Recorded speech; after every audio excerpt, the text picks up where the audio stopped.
ચાલો સ્ક્રિપ્ટ દેખાય છે બધાને?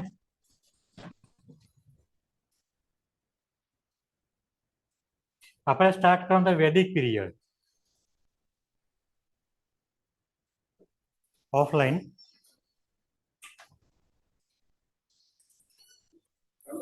हाँ चालू कर दिए ऑनलाइन।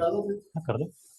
तो आप लोग आज ही आया, आपका परिचय दीजिए। आप लोग क्या नाम है आपका? आप क्या करना चाहती हो? 2 मिनट बच्चे से बात करना। क्या करना चाहती हो आप? ऑनलाइन આપણે 2 મિનિટ રેસ્ટ લઈશું। और आप इधर क्यों आए हो? कंप्यूटर क्लास करने के लिए। आपका नाम? आपका क्या मतलब? पुलिस में नौकरी के लिए आप ट्राई करना चाहते हैं। आप आपका एम क्या है? आपका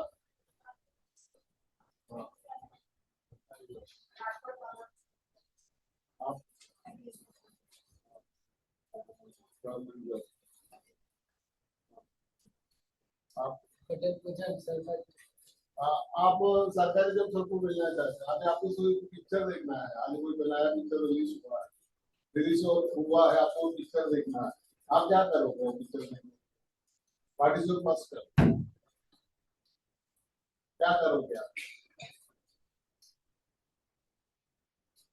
वैसे वैसे पूछ रहा हूँ, ये नौकरी मिलने के लिए जो बात है पिक्चर है। मैं आपके दोस्त आके आपको बोल रहे पिक्चर आया है, ये फलाने थिएटर में पिक्चर आया है, वो पिक्चर देखने के लिए आप क्या करोगे? पार्टिसिपेट फर्स्ट आप क्या करोगे तो आप बताइए।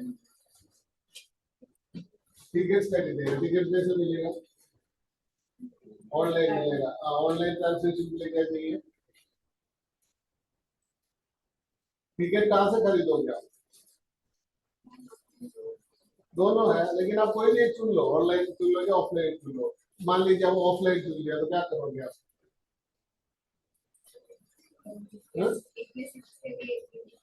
नहीं मतलब आप घर पे बैठे बैठे વિદ્યાર્થી મિત્રો આપણે વૈદિક પીરિયડ વિશે જરાક રિસર્ચ કરજો 2 મિનિટ પછી આપણે ચાલુ કરીએ। आप जो कर रहे हैं वही बताओ ना मुझे, और कुछ नहीं। ये कोई आईएएस लेवल का क्वेश्चन नहीं है। मैं ऐसे बता रहा हूँ आपको। ऑफलाइन टिकट ले, आपके पास ऑनलाइन वो नहीं है, आपको ऑफलाइन टिकट लेना है तो आप क्या करोगे? आप बताए। हाँ, कहाँ जाएंगे? थिएटर कहाँ जाएंगे? कौन सा थिएटर में जाएंगे? जहाँ आपका जो पसंद का पिक्चर वहां जाओगे ना। धुरंधर 2 देखने के लिए जहाँ पे दूसरा पिक्चर चल रहा है वहां पे तो ले जाएंगे आप। ठीक है भैया, श्योर है? ठीक है, उसके बाद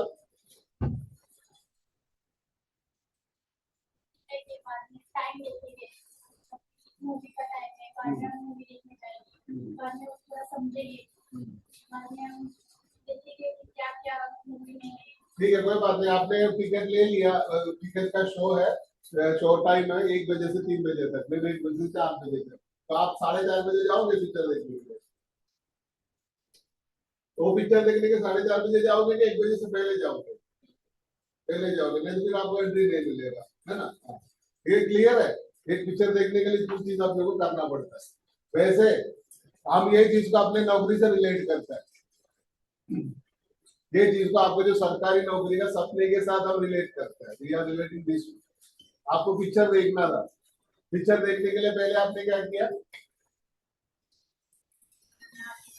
पहले तो आपको एक टेस्ट है कि कौन सा पिक्चर आपको देखना है। हॉरर मूवी देखना है या आपको कुछ क्या बोलते हैं, किस टाइप का जो मूवी देखना है? आपको हॉरर मूवी देखना है, डिटेक्टिव वाला देखना है, जो भी देखना है आपका टेस्ट होता है कि कौन सा देखना है। मैं जो पिक्चर पसंद करता है वो जरूरी नहीं मेरा बेटा भी वो पिक्चर पसंद करे, जरूरी नहीं है। सबका अलग अलग टेस्ट है ना? आपका आपका टेस्ट क्या है? अभी गवर्नमेंट नौकरी का टेस्ट है, वही टेस्ट से आप आए यहाँ पे, है ना? तो उस टाइप का काम आपको करना पड़ेगा। उसके लिए क्या करोगे आप? पहले क्या है, पहले हम क्या करेंगे? ये पिक्चर जो आया है कौन सा थिएटर में आया है वो पहले आइडेंटिफाई करता है।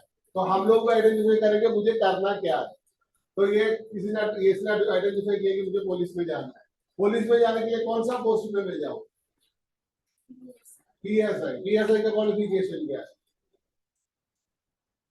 Yes, that is the thing you are lacking.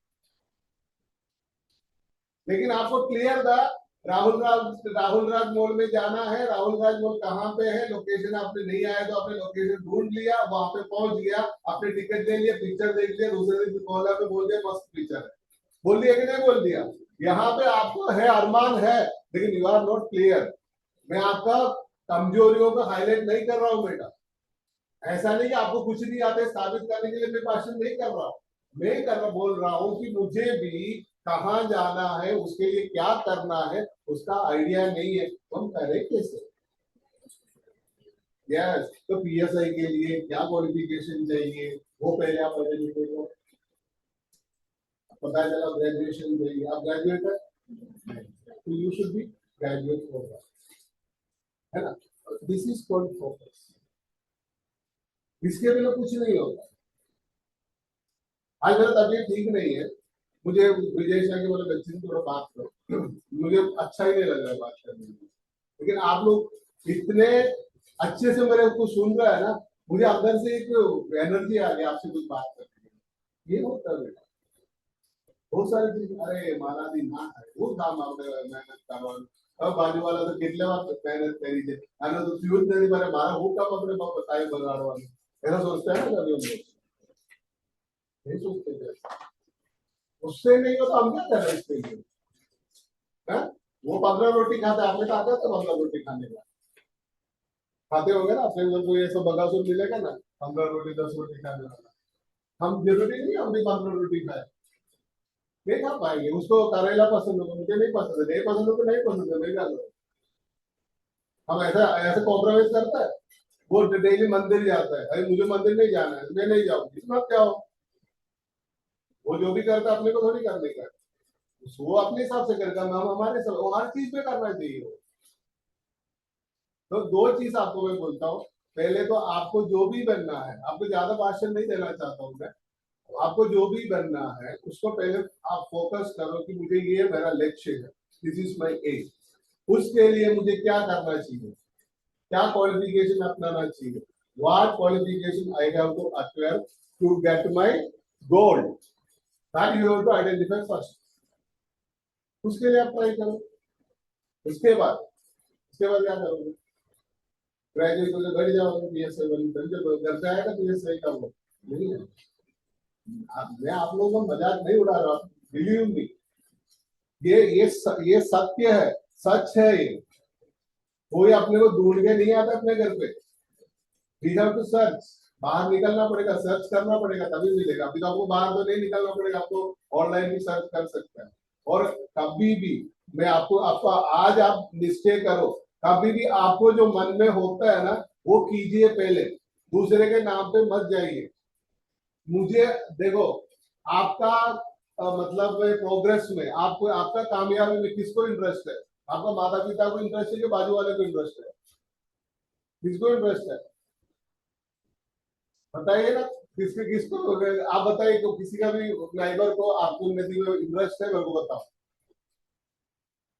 तो आप किसका सुनेंगे फिर, खुद का सुनो, अपना माता पिता का सुनो, दूसरे वाले का मत सुनो, है ना। तो फर्स्ट यू फोकस और acquire the qualification, then try for the competitive examination. इसमें तो कॉम्पिटिटिव एग्जामिनेशन है। आप कंप्यूटर कोर्स की बात की है, आपको कंप्यूटर कोर्स में कौन सा कोर्स आप करना चाहती हो,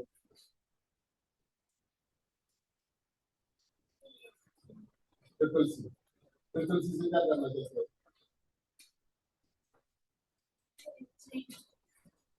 डाटा एंट्री, इस तरह का। लेकिन आप, ऐसा है, आप हमेशा आजकल आप लोग इतना लगती है, आपको सारी चीज आपको ऑनलाइन मिल जाता है, क्या करना है क्या नहीं करना है ना, बहुत कुछ चीज मिल जाता है। और जैसे आपने ऑनलाइन की बात की, पेमेंट भी ऑनलाइन हो जाता है। मैंने आपको हमेशा बोलता हूँ, जब मैंने आई वाज 18, 18 साल मेरा कंप्लीट हुआ था, उससे मैंने बीएसआर बैंक का एग्जाम के लिए मैंने फर्स्ट टाइम मैंने अप्लाई किया। मैं सेकंड ईयर बीएससी पढ़ रहा था, उस टाइम है ना, डीडी क्या है मुझे नहीं पता था। मैं कई बार बोल चुका हूँ बच्चे को ये चीज, डीडी डीडी आप लोगों ने भी नहीं देखा होगा, चेक देखा है, चेक देखा है ना, वैसे डीडी होता है। डीडी क्या होता है कि आप बैंक में पैसा भरोगे तो जिस उसमें फॉर्म भरना पड़ता है कि किसके नाम पे आपको डीडी चाहिए, तो उसके नाम पे लिख के रहेगा, फिर आप उनको भेजेंगे तो वो अपना अकाउंट में वो डालेगा तो उसको पैसा आ जाएगा। जैसे बीएसआर भी था उसमें, बैंकिंग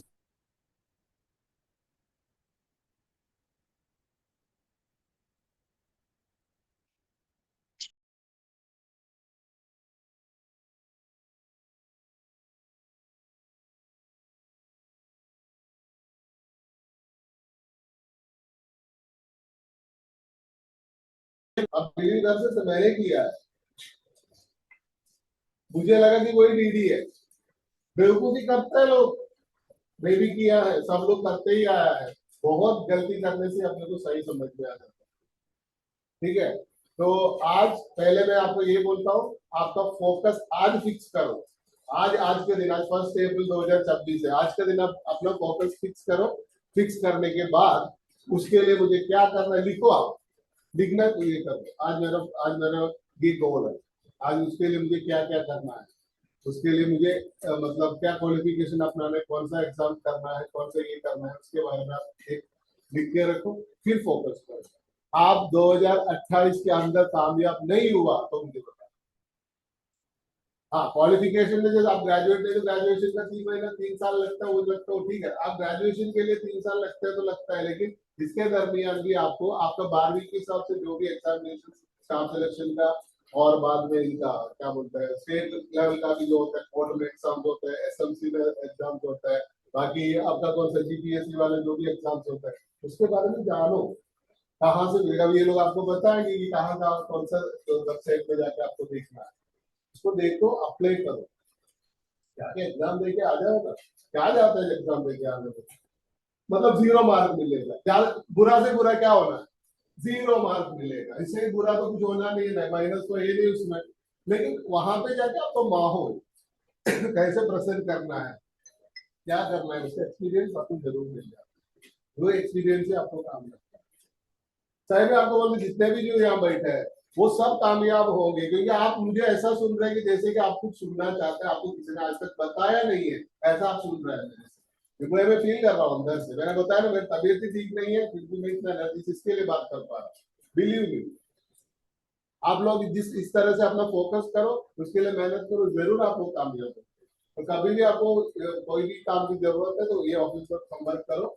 और ये जो ये है सूर्य कुमार, सॉरी सुरेंद्र कुमार यादव, उसका ही बुलाते हैं उसको, ये लोग भी एग्जाम स्टाफ सिलेक्शन का एग्जाम पास होके यहाँ पे एडमिशन है, हमारा सेंट्रल गवर्नमेंट ऑफिस है, हमारा रिक्रूटमेंट जो है स्टाफ सिलेक्शन कमीशन का एग्जाम पास होके ही होता है, ठीक है। ये है चिराग शर्मा, ये दोनों एग्जाम पास होके आया है, तो आप दो शब्द उनसे भी सुनिए कैसे तैयारी करना है, सिंपल वर्ड, ये कोई भाषण नहीं है, आपसे बात कर रहे हैं, just we are interacting with each other, okay okay, thank you बेटा, thank you very much, all the best.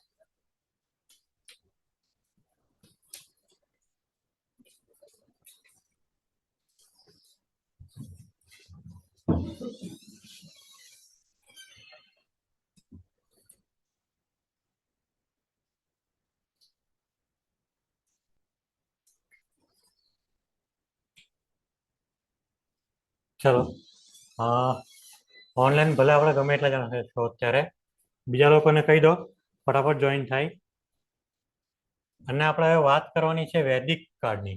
કયા કાર્ડની? વૈદિક કાર્ડની. ઓફલાઈન તમને કઈ ખ્યાલ છે વૈદિક કાર્ડ શું છે? તમને કઈ ખ્યાલ છે વૈદિક કાર્ડ શું છે?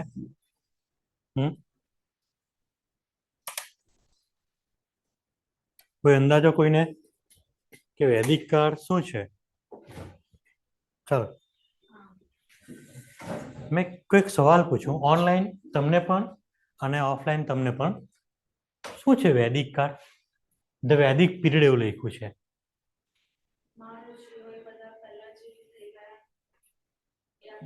બરાબર, હા.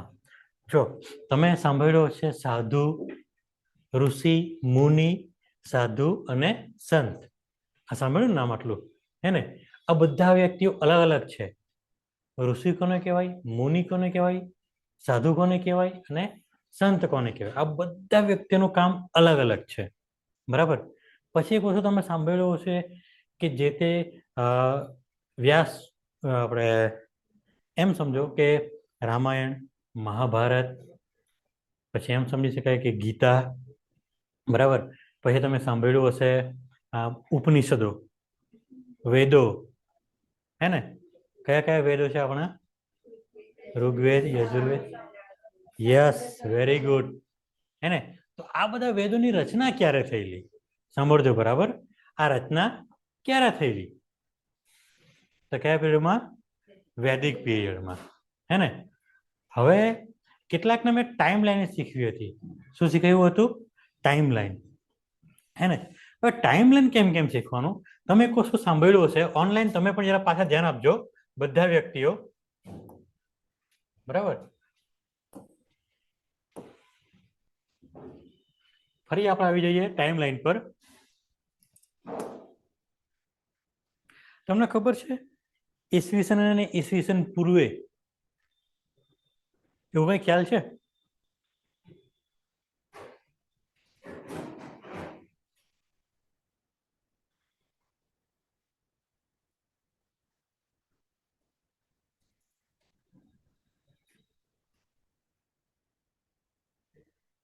ઈસવીસન અને ઈસવીસન પૂર્વે એના વિશે કઈ તમને ખ્યાલ છે?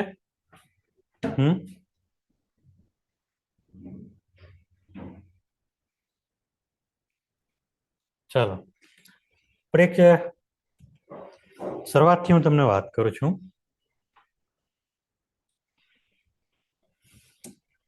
ચાલો આપણે એક ટાઈમ લાઈન બનાવી દઈએ. ફરીથી ઓનલાઈન વાળા ધ્યાન આપજો, તમારા માટે જૂનું છે આ તો. બરાબર, અત્યારે હાલમાં કયો વર્ષ ચાલે છે? 2026, હે ને? અહીંયા આપણે 2026 લખી દઈએ, હાલમાં વર્ષ ચાલે છે, હે ને? આ બાજુ કશે 1 લખીએ આપણે. ઓકે, હે ને? તો પહેલું વર્ષ શું કહેવાય? તમને કોઈ કઈને ખ્યાલ છે? 1 અને 2026 આ બાજુ કહેવામાં આવે છે ઈસવીસન, અને અહીંયા કહેવામાં આવે છે ઈસવીસન પૂર્વે. આ ઈસવીસન નો મતલબ શું થાય છે? કોઈને કઈ ખબર છે? આ બાજુ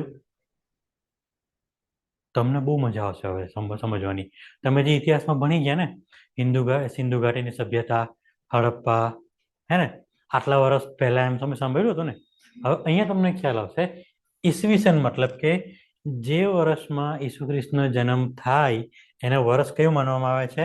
1. કયું વર્ષ માનવામાં આવે? 1. ત્યારથી લઈને આજ સુધીના સમયગાળાને શું કહેવામાં આવે છે? ઈસવીસન. એડી મતલબ એનો ડોમિની. શું છે? એનો ડોમિની. હવે આ છે ઈસવીસન પૂર્વે. આનું નામ આપણે એમ કહેવામાં આવે છે બીસી, કાં તો પછી એક બીજું નામ છે બીસીઈ, બિફોર ક્રિશ્ચિયન, અને આ છે બિફોર ક્રિશ્ચિયન એરા, એટલે કે ઈસુ ખ્રિસ્તના જન્મની પહેલા. ખ્યાલ આવ્યો? હવે તમે સાંભળ્યું હશે, તમે કંઈક સાંભળ્યું ઈસવીસન પૂર્વે મતલબ?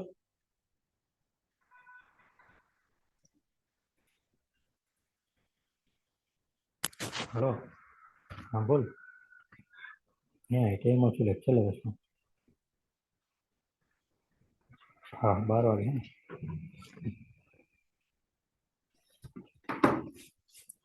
આના વિશે તમને કઈ ખ્યાલ છે? આના સમય વિશે? બીસીઈ, બિફોર ક્રિશ્ચિયન એરા. ચાલો, આ તો ઈસુ ખ્રિસ્તનો જન્મ, પછી આપણે 1947માં દેશ આઝાદ થાય છે. આ તો ખ્યાલ આવી ગયું, હે ને? એ 1 થી લઈને આ બાજુ, તો આ બાજુ શું? ચાલો, પાષાણ યુગ એવું કઈ નામ સાંભળેલું? હે ને? પછી બીજો કયો યુગ સાંભળ્યો તમે? આ અત્યારે આપણે ચર્ચા કરવાના છે વૈદિક યુગની, વૈદિક કાળની, હે ને? તો એ સમજજો, પાષાણ યુગ ખરો ને, 25 લાખ થી લઈને 8,000 વર્ષ સુધીને શું કહેવામાં આવશે? પાષાણ યુગ, હે ને? આની વચ્ચે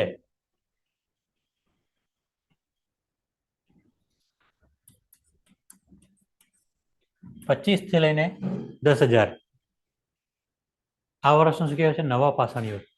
સોરી, પૂરા પાષાણ યુગ. પૂરા પાષાણ યુગ. પછી 8,000 થી લઈને 10,000 ને મધ્ય પાષાણ યુગ, અને 8,000 થી લઈને સમથિંગ એક સમયગાળો છે, એને નવા પાષાણ યુગ કહેવાય. બરાબર? હવે તમને સમજ પડી? અહીંયા ઈસુ કૃષ્ણ જન્મ એટલે અત્યારથી આપણા પાસે હિસાબ કિતાબ આટલાનો મળશે પ્રોપર. આ બાજુથી પ્રોપર આપણને મળવાનો ઓછો થશે. બરાબર. પછી તમે પેલું સમ્રાટ અશોકનું કંઈ સાંભળ્યું? ગૌતમ બુદ્ધનો જન્મ એવું કંઈ સાંભળ્યું હે ને?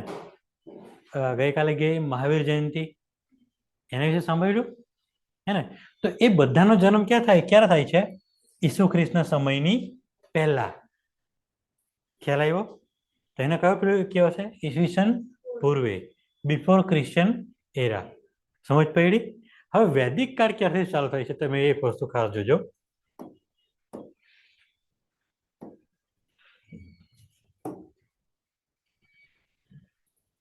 શું કહેવાય જો वैदिक काल लगभग 1500 से लेके 600 BCE. बराबर? कयो साल?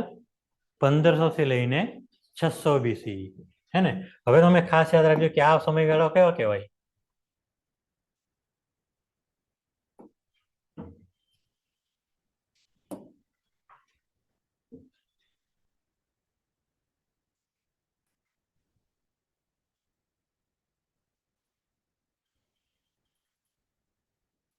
સમજો. આ આપણે એમ સમજીએ, એમ આશ્રય લઈ લઈએ આપણે. આ 1500 વર્ષ અને એરવા 600 વર્ષ. તો આટલેથી લઈને આટલા સમયગાળામાં શું થયું હતું? વેદો, પુરાણો, તમામ પ્રકારના ગ્રંથોની રચના થઈ હતી. હવે સમજાયું હે ને? જો આ બાજુ મેં 1500 લખ્યું, આ બાજુ સમજ પડી વાતને? આ બાજુ કયું લખ્યું? 600 હે ને? ઊંધું કેમ જાય છે? શું કહેવામાં આવે છે? 2000 વર્ષ પૂર્વે હે ને? તમે આ બાજુ લખો તો જ આ બાજુ ઓછા થશે ને? ખ્યાલ આવ્યો? અને પછી આ બાજુથી અત્યારનું આપણું જે વધે છે તે હે ને? સમજો કે આજથી લગભગ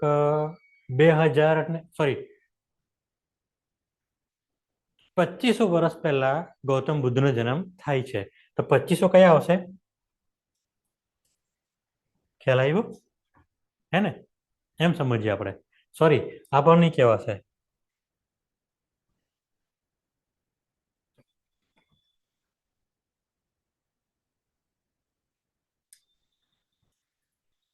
પચીસો ક્યાંથી ગણવામાં આવશે? આ 2000 હે ને? તો 2500 ક્યાં થશે? 300. સોરી, આ બાજુ 500, આ બાજુ હે ને? 2000 છે તો આ બાજુ અહીંયા સમજી લે કે આપણે 500 છે તો 2500 અહીંયા થશે ને? આ 2000 અને એના બીજા કયા? 500. ખ્યાલ આવ્યો? માનો અહીંયા કોઈકનો જન્મ થાય તો મૃત્યુ ક્યારે થાય? આ બાજુ ને? ખ્યાલ આવ્યો? આ બાજુ જન્મ થયો અહીંયા તો મૃત્યુ ઓબ્વિયસલી આ બાજુ થવાનું છે ને આપણે. સમજ પડી? હવે એ જ વસ્તુ શીખવાનું છે આપણે ક્યાં? વૈદિક કાળમાં. ક્યાં?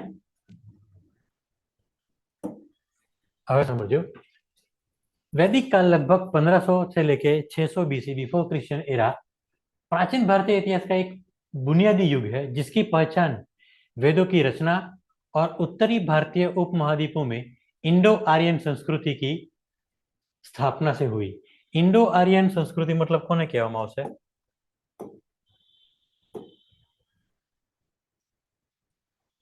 इंडो आर्यन संस्कृति कई है? Indo Aryan. इंडो અને આર્યન મતલબ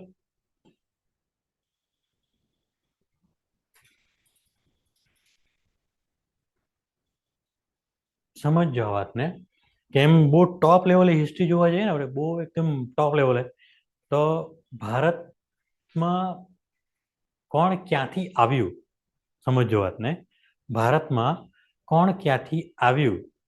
તમે જો કે સાંભળ્યું હશે કે મૂવી બી જોયું હશે, ખિલજી. કયા કયા મૂવી જોયા તમે હિસ્ટ્રીના? હિસ્ટ્રીના મૂવી કયા કયા જોયા તમે? એકાદ કેવું?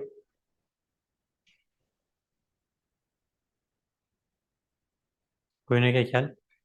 ચાલો, અત્યારે ધુરંધર જોયું બધાએ? નહીં જોયું? કેમ નહીં જોયું? એનો હિસ્ટ્રી જોડે શું લાગે વળગે એમ કહેવાય? છે ઘણો બધો સંબંધ છે, પણ આની વાત કરું. ઇન્ડો આર્યન મતલબ કે ભારતમાં બહારથી આવેલા आक्रमणकारियों શું કહે છે? जो प्राचीन भारतीय इतिहास का एक बुनियादी युग है जिसकी पहचान वेदों की रचना और उत्तरी भारतीय उपमहाद्वीप શું છે? उत्तरी भारतीय उपमहाद्वीप में इंडो आर्यन संस्कृति की स्थापना से हुई એટલે કે ક્યાં? उत्तरी भारतीय उपमहाद्वीप એક સમયે ભારત, અત્યારે આપણે પાકિસ્તાન બી છે ને, બરાબર, એ બી ભારતનું હતું, પ્લસ અફઘાનિસ્તાન પણ ભારતનું હતું. પછી આ બાજુ જોવા જઈએ નીચે થાઈલેન્ડ છે, બરાબર, એ બધું શું હતું? ભારતનું હતું. હવે એ આખો નકશો ગણ્યા બાદ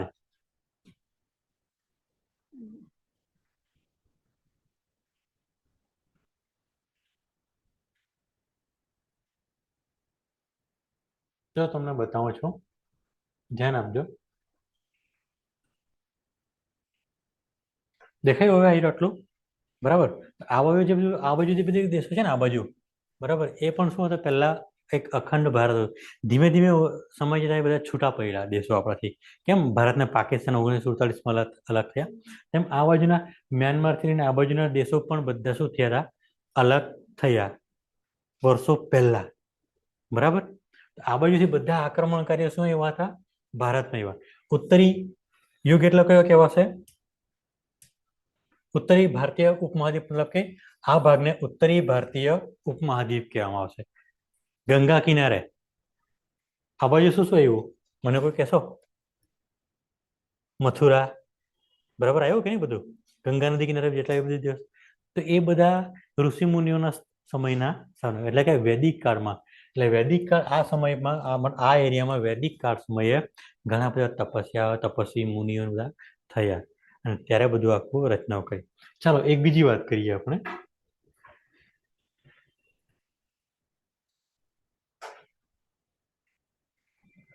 ચાલો શું કહે છે? જો यह शुरुआती वैदिक काल 1500 से लेके 1000 BC में देहाती એટલે કેવા? देहाती आदिवासी समाज से बदलकर बाद के वैदिक काल 1000 से लेके 600 BC में एक बसे हुए, समझो, एक बसे हुए, શું કહે છે સ્ટેટમેન્ટમાં? बसे हुए ખેતીવાડી वाले और जटिल सामाजिक ढांचे में बदल गया. मतलब પહેલા આપણો નિવાસ કેવો હતો? જંગલોમાં, હે ને? અત્યારે બધું જંગલો કપાઈ ગયું.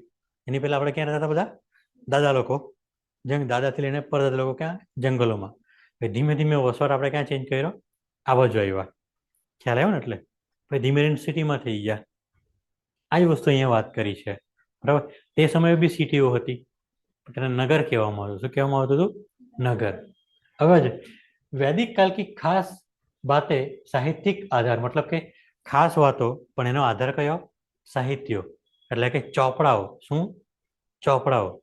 કે કયા ચોપડાઓના આધારે વૈદિક કાળ આપણને સમજમાં આવે છે કે આટલાથી આટલા વર્ષ સુધીનો સૂર્ય હશે વૈદિક કાળ. શું કહે છે? इस काल को 4 वेदों, कयो कयो? ऋग्वेद, यहाँ लेखो सबसे पुराना, सामवेद, यजुर्वेद, अर्थवेद से बताया गया है, जो उस समय के धर्म, समाज और संस्कृति के बारे में गहरी जानकारी देते हैं.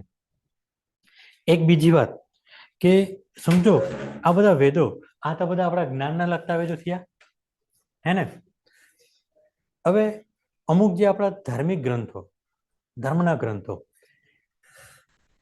તમે સાંભળ્યું છે કે જે તે ગ્રંથ આણે લખ્યો, તેણે લખ્યો, હે ને? તો એ વાતો કેટલાક અંશે ખોટી જણાઈ આવે છે, બરાબર. આપણે એનો વિશે સમજીએ કે એ લોકોએ ગ્રંથો, વેદો ને બધું બનાવવાનું કારણ શું પડ્યું, હે ને? ચાલો, તમે સાંભળ્યું છે યજુર્વેદ. શું છે યજુર્વેદમાં? યજ્ઞો વિશે છે, હે ને? પછી બીજું સામવેદમાં શું છે? બરાબર. અને ઋગ્વેદમાં અને અર્થવેદમાં શું છે? કર્મકાંડ વિશે, બરાબર. પછી મહાભારત શાના માટે? જો માનો મેં આજે કોઈક બુક લખું, એના વિશે મારા કંઈક ઉદ્દેશ્ય હોય ને, હે ને? તમે રામાયણ શા માટે લખી? મહાભારત શાના માટે લખ્યું? એની રચના શાના માટે થઈ હશે? શું એ વાસ્તવિક ઘટનાઓ હતી?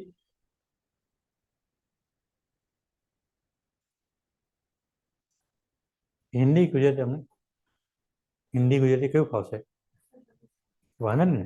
હા, સમજો કે આપણે એક ઋષિ મુનિના જમાનામાં તમારા પપ્પા, તમે એમ કહેશો એક સમયમાં રાજા મહારાજાના સમયમાં કોઈને એજ્યુકેશનનો હક હતો? કોને હતો એજ્યુકેશનનો? રાજકુમારોને અને કેટલાક ધનિક વર્ગના વ્યક્તિઓને રાજા રજોડાના સમયમાં. કોઈ સ્ત્રીને ભણતા જોયા? તમે જેટલી બી દેવી દેવતાઓને માનો છો, દેવીઓને માનો છો, એને કાં ભણે એવું કંઈ સાંભળ્યું તમે? નહીં ને. રાજકુમારો ભણે એટલું સાંભળ્યું તમે? એટલે કે જેન્ટ્સ ભણતા હતા. મારો કહેવાનો મતલબ એ છે કે સમજો વાતને કે એક સમય છે, તમે બધા જેન્ટ્સ છો, તમે બધા ભણો છો. આજે તમને મેથેમેટિક્સનું એક્ઝામ્પલ આપવું હોય તો મારે કોઈક એક્ઝામ્પલ સેટ કરવું પડે, બરાબર? માનો કે આમને શિષ્ટાચાર શીખવવાનો છે, હે ને? આ એક મોટા સામ્રાજ્યના વ્યક્તિ છે, બરાબર? મારે એને કંઈક સારું સામ્રાજ્ય ચલાવતા શીખવવાનું છે, તો મારી પાસે એક્ઝામ્પલ શું હોવા જોઈએ? એક્ઝામ્પલ ઓનલાઈન ખાસ ધ્યાન આપજો કે મારી પાસે શું એક્ઝામ્પલ હોવા જોઈએ કે જે એક્ઝામ્પલ થ્રુ એને મેં શિક્ષણ ઉતારું, એના મગજમાં વાત ઉતારું, હે ને? તો ઋષિ મુનિઓએ કે જે પણ રાજા રજવાડાઓને છોકરા બાળકો રાજકુમારોને ભણાવતા હતા, એ વ્યક્તિઓ શું કર્યા? રામાયણના પાત્રો, મહાભારતના પાત્રો, એના વિશે બધાને બતાવ્યું. સમજ પડી? પછી એ લોકોને શું શીખવ્યું કે ભાઈ આમાંથી તમે શું શીખ્યા કે તમારે કેવું થવું જોઈએ. રામાયણમાં રામ, લક્ષ્મણ, ભરત, સીતા, બરાબર, એ બધા તમે જાણવા મળ્યું. એ કેરેક્ટરોના નોલેજ વિશે તમને એમાં બતાવવામાં આવે છે. સમજો, માનો કે મારે આમને ભણાવવાનું છે, તો મારે એના વિશે કેરેક્ટર વિશે નોલેજ આપવું પડે ને. આની પાસે મોટું સામ્રાજ્ય છે, તો કેમ કેમ ચલાવવાનું? હવે સમજ પડી? તો આ બધું શિક્ષણ આપવા માટે આ બધા ગ્રંથોની રચના થયેલી છે. અત્યારે તમને મારે ગુજરાતી ભણાવવું હોય તો મારે શું કેમ કેમ ભણાવો? પાઠ્યપુસ્તક તો કંઈક જોઈએ ને, કંઈક સામગ્રી, બરાબર? તો આ બધા વેદો પુરાણો. હવે સમજો કે આ બધા વેદો છે, બરાબર? હવે સમજો કે મારે કોઈકને મહર્ષિ સુશ્રુતને સાંભળ તમે? મહર્ષિ સુશ્રુત શું હતું? આયુર્વેદ એમણે વિશે? સુશ્રુત સંહિતા લખેલી. હા, સુશ્રુત સંહિતા. શું હતું સુશ્રુત સંહિતામાં? સર્જરી વિશે જાણકાર હતા. યસ, સર્જરી વિશે જાણકારી હતી. સમજો વાતને. આ બેન શું કહે છે? સર્જરી વિશે, એટલે કે એણે સર્જરી કરતા શીખવ્યું લોકોને. સર્જરી કરતા પહેલા વ્યક્તિને બેહોશ કેમ કેમ કરવાનો, બરાબર? એ કોઈ બી ચીરો લગાવવાનો, કટ લગાવવાનું ને, તો એના ઓજારો પણ એમણે બનાવ્યા હતા. સાંભળજો બરાબર. સર્જરી જ નહીં, સર્જરી કરવાના સાધનો પણ એમણે સંશોધન કર્યા હતા. હવે સમજમાં આવ્યું કે આ વેદો ગ્રંથોની રચના શાના માટે થઈ હતી? સુશ્રુત સંહિતા. કયા ઋષિએ? સુશ્રુત, મહર્ષિ સુશ્રુત. એમણે શાની રચના કરી? સુશ્રુત સંહિતા. એમાં શું છે? શલ્ય ચિકિત્સા એમાં આવશે અંદર. શું છે? શલ્ય ચિકિત્સા, એટલે કે શરીરને લગતી કોઈ પણ ચિકિત્સા કરવાનું, કોઈ પણ જટિલ ચિકિત્સા કરવાનું. સમજ પડી? ચિકિત્સા કરવાનું એટલે કે બેસીને એમ જ ખાલી લેપ નહીં લગાવવાનો. આપણને જે કઈ વાગે, હે ને, તો ડ્રેસિંગ કેમ કેમ કરવાનું, હે ને? ડ્રેસિંગ કેમ કેમ કરવાનું. હવે યાદ રાખજો. પછી તમે બધા લોકો કપડાં સીવો છો, હે ને? આપણા કપડામાં સિલાઈ કેટલી રીતના હોય છે? અંદરની સિલાઈ હોય ને, અંદરની. જો કપડાના આપણે અંદરની સિલાઈ જોઈએ તો આપણે બહારની સાઈડ કોઈ દોરો દેખાય છે? નહીં દેખાતો ને.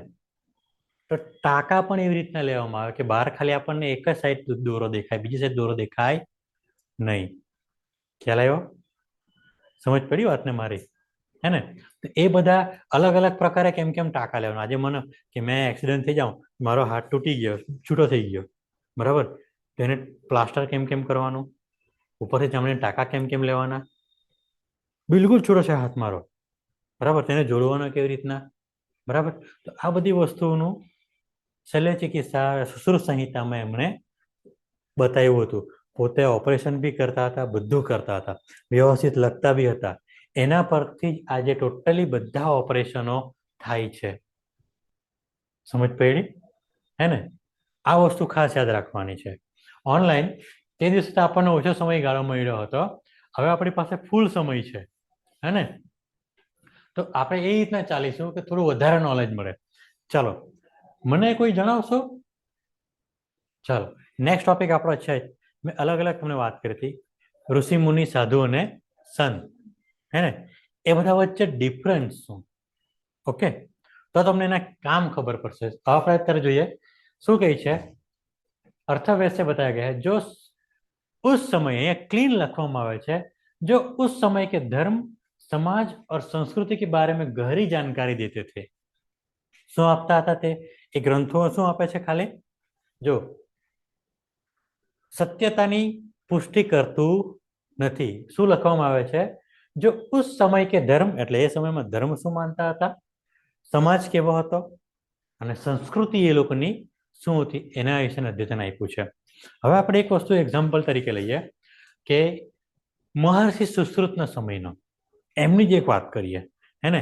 તો માનો કે અત્યારે તમે આવ્યા છો, તો તમને ઈચ્છા થાય કે સરકારી નોકરી કરવા માટેની, બરાબર? સર વાત કરી, તમે બધા જબરજસ્ત જવાબ આપ્યા છે, બરાબર. હવે વિચારો કે મહર્ષિ સુશ્રુતના સમયમાં એનો આશ્રમ છે. હે ને? હવે એનો આશ્રમ જ્યાં પણ હોય, તો આજુબાજુના ગામોમાં તો ખબર છે કે ભાઈ આ વ્યક્તિ ટ્રીટમેન્ટ કરે છે. હે ને? એ લોકો બધા ત્યાં આવતા હશે ને? કોઈ એક વ્યવસ્થિત એમની જોડે લખવાવાળો વ્યક્તિ હશે. સમજો શું કરતો હશે? એક લખવાવાળો વ્યક્તિ હશે. જ્યારે કોઈ પેશન્ટ મહર્ષિ સુશ્રુત પાસે આવે તો શું તપાસ કરે? એમ તપાસ કરતા હશે એની. હે ને? તો સુશ્રુત જે લખવાવાળો હશે તેમણે ઓબ્ઝર્વ કર્યું કે સરે આ રીતના તપાસ કરી. હે ને? એને અહીંયા ટચ કર્યું, પછી સરને પૂછ્યું કે સર તમે અહીંયા શું ઓબ્ઝર્વ કર્યું? હે ને? આજે આપણે મેડિકલ રિપોર્ટ કરાવીએ છીએ. માનો કે આમ નાડી પકડી, હે ને, આમ નાડી પકડી, બરાબર. તો શું સમજ્યું હશે? લખવાવાળે પૂછ્યું કે સર તમે આમાં શું ફીલ કર્યું? હે ને? તમે આમાં શું તપાસ કરી? તો એને લખ્યું હશે, બરાબર, કે હા સર આવી તપાસ કરી કે એનું રુધિરાભિસરણ તંત્ર, એટલે કે લોહીનું પરિભ્રમણ, આજે બ્લડ પ્રેશર કહીએ આપણે એને, સ્લો છે, હાઈ છે, માપ્યું હશે ને કંઈક ને કંઈક રીતે. તો હે ને? ખ્યાલ આવ્યો? તો આ બધી પ્રોસિજર પેલા લખવાવાળે વ્યક્તિએ લખી, ત્યારે જ એને શું ખરાબ ચાલો લખી દીધી એટલે ભાઈ જાણશે વ્યક્તિ. હે ને? પછી સમજો કે આજુબાજુના જેટલા બી ગામોમાં વ્યક્તિઓ કે જંગલોમાં, જે તે વિસ્તારમાં, સુશ્રુતના આજુબાજુના વિસ્તારમાં ખબર પડી છે ને, એમની વાત ગઈ હશે આખા ગામોમાં. હે ને? કે જે ઋષિમુનિ છે એમ શું કરે છે, હાથ તૂટી જાય, પગ તૂટી જાય તો એનું શું કરે છે, એ લોકો ઈલાજ કરે છે. શું કરે છે? એને ઈલાજ, સારવાર કરે છે. તો આજુબાજુથી લોકો આવતા હશે ને સારવાર કરાવવા માટે. હે ને? પછી એમની ખ્યાતિ ફેલાય, મતલબ એમનું નામ ફેલાય કે ભાઈ અહીંયા આવું આવું થાય છે. પછી હવે ફેમસ થયા હોય. પછી માનો કે આ ભાઈ ડોક્ટર થવું છે. હે ને? તો શું થશે? મહર્ષિ સુશ્રુતના શું થશે? શિષ્ય થઈ જાય, વિદ્યાર્થી થઈ જશે. હે ને? પછી ધીમે ધીમે શીખશે. હે ને?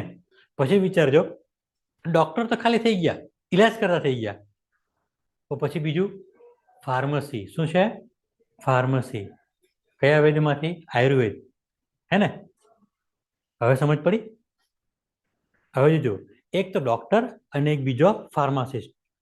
એ વ્યક્તિને ખબર છે, ડોક્ટરને શું ખબર છે કે આ ટેબ્લેટ લેવાથી આ વ્યક્તિને આ રોગ સારો થશે. તો ફાર્માસિસ્ટને શું નોલેજ હશે તે સમયના આયુર્વેદના જાણકાર વ્યક્તિને? કે આ જે જડીબુટ્ટી છે ને, આ જડીબુટ્ટી, બરાબર, તો આને જે તે વ્યક્તિને આ રોગ માટે કામ લાગશે. આ વનસ્પતિ છે, આ ઔષધિ છે, તો જે આવો રોગ થયો હોય ત્યારે આ વનસ્પતિ ઔષધિ કામ લાગશે. હે ને? તો આ બધા ભેગા થઈને શું લખ્યું હશે? આયુર્વેદનું આખું શાસ્ત્ર. સમજ પડી વાતને? ખ્યાલ આવ્યું? હે ને? હવે માનો કોઈ એવી જગ્યા પરથી તમને માથામાં વાગ્યું, તમારી આ સ્કલ, ખોપરી તૂટી ગઈ. હે ને? તો એને સાંધવાનું કેમ? અહીં તો પ્લાસ્ટર થતું નથી. હે ને? હવે સમજ પડી વેદો વિશે? જે તે સમયના એ લોકોનું ટાર્ગેટ શું હતું? ઋષિ મુનિઓના આ વેદોના ગ્રંથોની રચના કરવાનું, કે લોકોને શિક્ષણ આપવાનું. બરાબર? તે સમયે તો રાજા મહારાજાના છોકરા ભણતા હતા. તો રાજા મહારાજાના છોકરાઓને શું શીખવવાનું હોય મારે? રાજ્ય કેમ કેમ ચલાવવાનું, હિસાબ કિતાબ કેમ કેમ રાખવાનો, બરાબર, અકાઉન્ટ. ચાલો, મને એક બીજી વાત કહો. ઓનલાઈન મેં તમને બધાને શીખવ્યું હતું કે રાજા રજવાડાનો ઇતિહાસ આપણને કેમ કેમ ખબર પડે. ચાલો, આ એક રાજા છે, હે ને, એની પાસે સંપત્તિ છે, આમ રૂમ છે, સોનું ચાંદી ભરેલું છે. હિસાબ તો રાખવો પડે ને આપણે કે આટલું છે. માનો મહેલ બનાવવાનો છે, હે ને, તો મજૂરી તો આપવી પડશે કડિયાનો બધાને, હે ને. તો રાજા લખશે કે નહીં, ભાઈ આજે આટલો ખર્ચો મજૂરી ગઈ, આટલું માલ સામાન લાવવામાં વપરાયો, હે ને. તો તારીખ તિથિ એવું કંઈક લખ્યું હશે ને, તો એનામાંથી પણ આપણને ઇતિહાસ જાણવા મળે. અકાઉન્ટ. કોમર્સ છે ને તમારું બધાનું? આર્ટ્સ છે, વેરી ગુડ, તારા માટે સારામાં સારું. Commerce, arts, very good, commerce. હવે શું લાગે, અકાઉન્ટમાંથી હિસ્ટ્રી જાણવા મળશે કે નહીં મળશે? સિમ્પલી આપણે અત્યારે જોવા જઈએ તો લાલ કિલ્લો કોણે બંધાવેલો? XYZ વ્યક્તિ એમ સમજીએ, હે ને. ખરેખર એને જ બંધાવેલો જાણવું હોય તો એના અકાઉન્ટ્સના ચોપડા લખેલા હશે ને, તેમાંથી આપણને ખબર પડશે ને. પથ્થર ઉપર તો કોઈ બી લખી દે, હે ને. તો એના અકાઉન્ટ્સમાંથી આપણને ખબર છે કે ભાઈ જે તે દિવસે એને મુહૂર્ત કર્યું હતું, પથ્થરો મૂક્યા, મુહૂર્ત કર્યું, ચાલુ કર્યું બાંધકામ, હે ને. આટલા વર્ષ સુધી એને મજૂરી ચૂકવી બાંધકામ માટેની, આટલા વર્કરો કામ કરતા હતા. મળી જશે ને એમાંથી ઇન્ફોર્મેશન આપણને.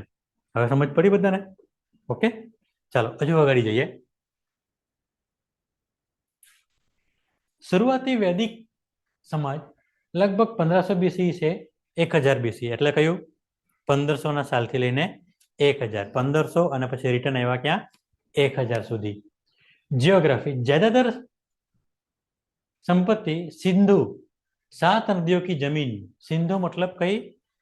7 नदियों की जमीन. ऑनलाइन आ 7 नदियों वाળું શું છે ભાઈ મેટર? કયા પ્રદેશ કહેવાશે? ધ્યાન રાખજો, સિંધુ ઘાટીની સભ્યતા સમજાય ને.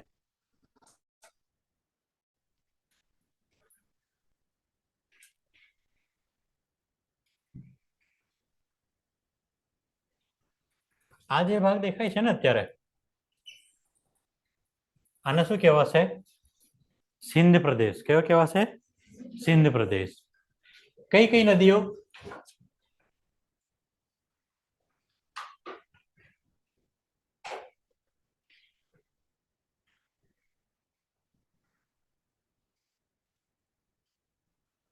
આ દેખાય છે ને બધી નદીઓ છે એરિયા, 1 2 3, પછી આ બધી અલગ અલગ બધી નદીઓ, બરાબર? ખ્યાલ આવ્યો છે? આ સરગોદા નામ દેખાય છે, ખબર તમને શું છે? કેસરી મૂવી અક્ષય કુમાર વાળું. ચાલો આગળ વધીશું આપણે તો તમને ખ્યાલ આવશે.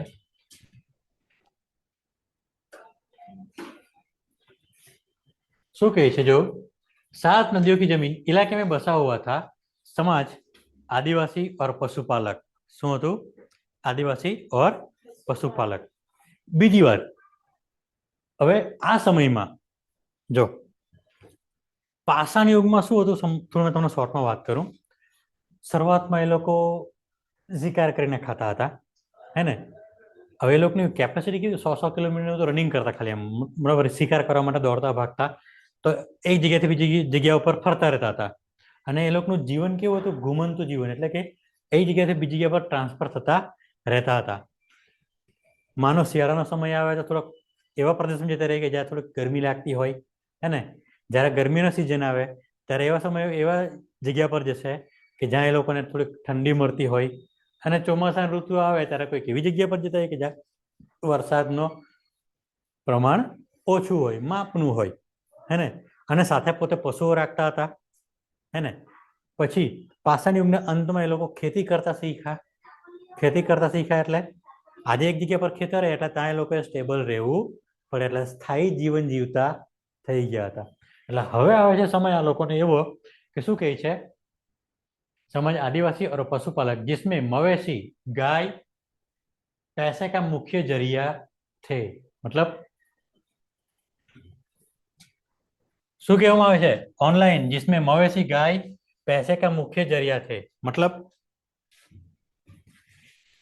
पशुधन શું કહેવામાં આવે પશુધન યાદ રાખજો વૈદિક કાળ સમયમાં ઋષિ મુનિઓ હતા રાજા રજવાડાઓ હતા હે ને તો પશુપતિ કહેવામાં આવે શું કહેવામાં આવે ધનવાન વ્યક્તિને શું કહેવામાં આવે પશુપતિ શું કહેવામાં આવે પશુપતિ ખ્યાલ આવ્યું સમજ પડી બધાને આટલી નેક્સ્ટ વાત જેમાં ગાયનું ઇમ્પોર્ટન્સ વધારે હતું પૈસાનું દાન નહીં આપવામાં આવતું હતું રાજા મહારાજાઓ જો ખુશ થાય ને સાધુ સંતો ઉપર તો એને ગાયોનું દાન આપતા હતા પૈસાનું નહીં ગાયોનું દાન આપતા હતા સમજો વાતના બરાબર હે ને પોલિટિકલ સ્ટ્રક્ચર હવે સાંભળજો તે સમયે પોलिटिकल स्ट्रक्चर કેવું હતું આપણે ત્યાં एक राजन मुखिया के नेतृत्व में जो खानदानी नहीं था और अब जो मुखिया के नेतृत्व में मतलब राजा राजन मतलब राजा है ना सांभळजो राजा महाराजा महाराणा सम्राट चक्रवर्ती सम्राट आ बधानो छे ने डेफिनेशन अलग अलग है है ने प्रॉपर हूँ तमने एक वस्तु जणावुं छुं कि राजा कोने कहेवाय बराबर पछी बीजू के महाराजा कोने कहेवाय महाराणा कोने कहेवाय बराबर सम्राट कोने कहेवाय चक्रवर्ती सम्राट कोने कहेवाय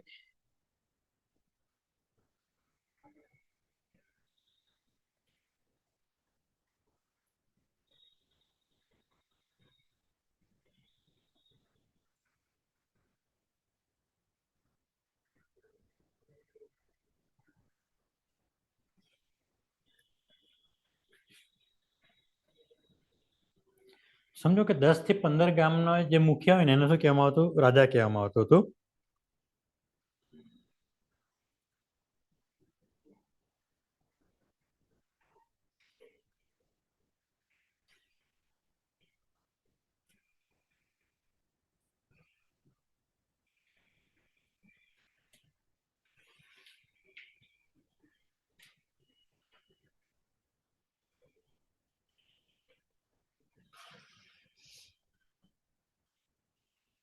जो राजा को कहवाय एक विशिष्ट क्षेत्र देश या रियासत के सर्वोच्च शासक को राजा कहा जाता है इस इनका शासन एक निश्चित सीमा तक सीमित होता है એટલે કે રાજાનું શાસન કેટલું હોય લિમિટેડ मतलब કે 10-15 કિલોમીટર કે 10-15 ગામ સુધી એનું શું હોય સામ્રાજ્ય હોય પછી મહારાજા કોને કહેવાય છે यह राजा के ऊपर का पद है શું કહેવાય राजा के ऊपर का पद मतलब राजा करते एक थोड़ा मोटा व्यक्ति यह महान और राजा से मिलकर बना है महाराजा आमतौर पर एक बड़े राज्य या कई छोटे राज्यों के समूह सामंतों के स्वामी होते हैं એટલે કે એક મોટા સામ્રાજ્ય મોટા રાજ્યનો એક શું કહેવાય વ્યક્તિ હોય એને શું કહેવામાં આવશે મહારાજા सम्राट કોને કહેવામાં આવે यह सर्वोच्च पद है जिसे राजाओं का राजा माना जाता है सम्राट का शासन एक बहुत विशाल साम्राज्य पर होता है जिसमें कई राज्य और महाराजाओं उनके अधीन होते हैं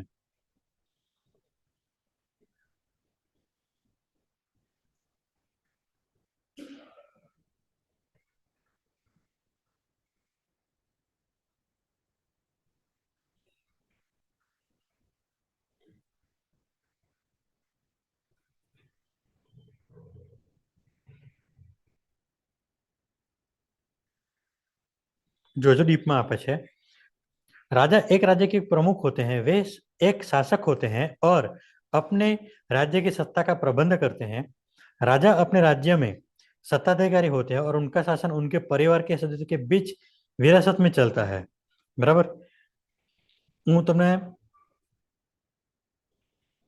व्यवस्थित आना विषय डिस्क्रिप्शन में आपीश कि राजा केटला गामना मुखिया होय तेने राजा कहेवामां आवशे पछी एक महाराजानी अंडरमां 5-7 एक राजा आवता होय के 10-15 एक राजा आवता होय एटले वधारे मोटुं राज्य कहेवाशे ए हिसाबथी लोकने तमे बधुं सांभळ्युं हशे राजा महाराजा सम्राट चक्रवर्ती सम्राट एवुं सांभळ्युं ने એ બધા રાજ્યના વિસ્તાર પ્રમાણે એ લોકોના હોદ્દા છે. ખ્યાલ આવ્યો? ऑनलाइन આ વસ્તુ ધ્યાન રાખજો. जो खानदानी नहीं था और सभा और समिति जैसी आदिवासी सभाओं से मदद मिलती थी. मतलब આનો મતલબ શું કે સમજો એ લોકોની પાસે ખેતી કરવા, રાજા પાસે, રાજાની પોતાની ખેતીની જગ્યા હોય, થોડી ઘણી હોય, તો બાકીની જમીન પર કોણ ખેતી કરે? જંગલમાં રહેતા આપણા આદિવાસી ભાઈઓ, બરાબર? એ લોકો ખેતી કરશે અને શું કરશે? આજે ખેડૂત ખેતી કરીને પછી વેચવા ક્યાં આવે છે? સિટીમાં આવે છે ને. તે સમયે સિટી શું હતું? રાજાનું રાજધાની જ્યાંથી હોય ત્યાં બધા લોકો શું કરવા જાય? અનાજ ને બધું વેચવા જાય. ખ્યાલ આવે છે બધાને? પછી શું કહે છે? સમિતિ आदिवासी सभाओं से मदद मिलती थी. धर्म, હવે સાંભળજો. प्रकृति पूजा पर फोकस, जिसमें इंद्र, युद्ध, बारिश और अग्नि जैसे देवता थे. मतलब કોની પૂજા કરતા હતા આપણે?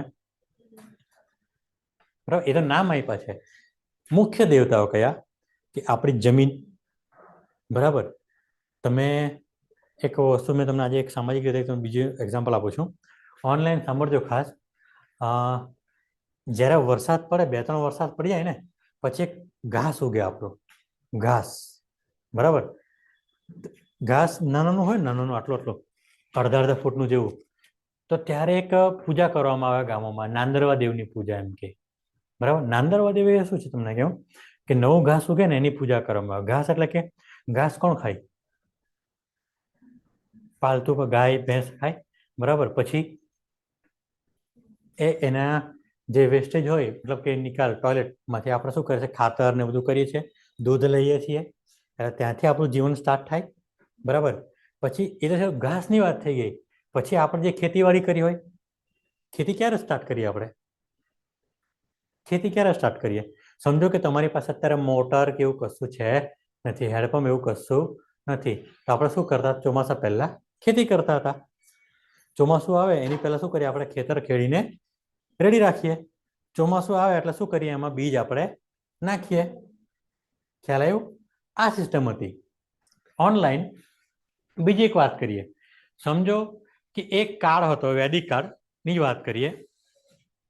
પાષાણ યુગથી આપણે ખેતી કરતા આવ્યા છીએ. ક્યારથી? પાષાણ યુગથી. તો તમને શું લાગે છે કે ખેતી ખાલી ચોમાસામાં જ થતી હતી? શિયાળા ઉનાળામાં કેમ? નદી તો જતી રહી, તો નદીનું પાણી, પેલો કોષ ચાલે ખબર? પેલા આપણે એમ ગોળ ગોળ ફરતો હોય, જો ડબ્બામાંથી પાણી નીકળતું હોય, એ નદીમાંથી પાણી લે, એ સિસ્ટમ થઈ ગઈ. એની પહેલા પણ પૈંડાનો આવિષ્કાર થયો, પછી જેને આપણે પેલા કોષ બનાવ્યા, હે ને? ગોળ ગોળ ફરતો હોય, પેલો બળદ ગોળ ગોળ ફરે અને એક ડબ્બામાંથી એમ ગોળ ગોળ પાણી ફરતું હોય. જોયું ને તમે બધાએ? કોષ કહીએ છીએ એને, બરાબર.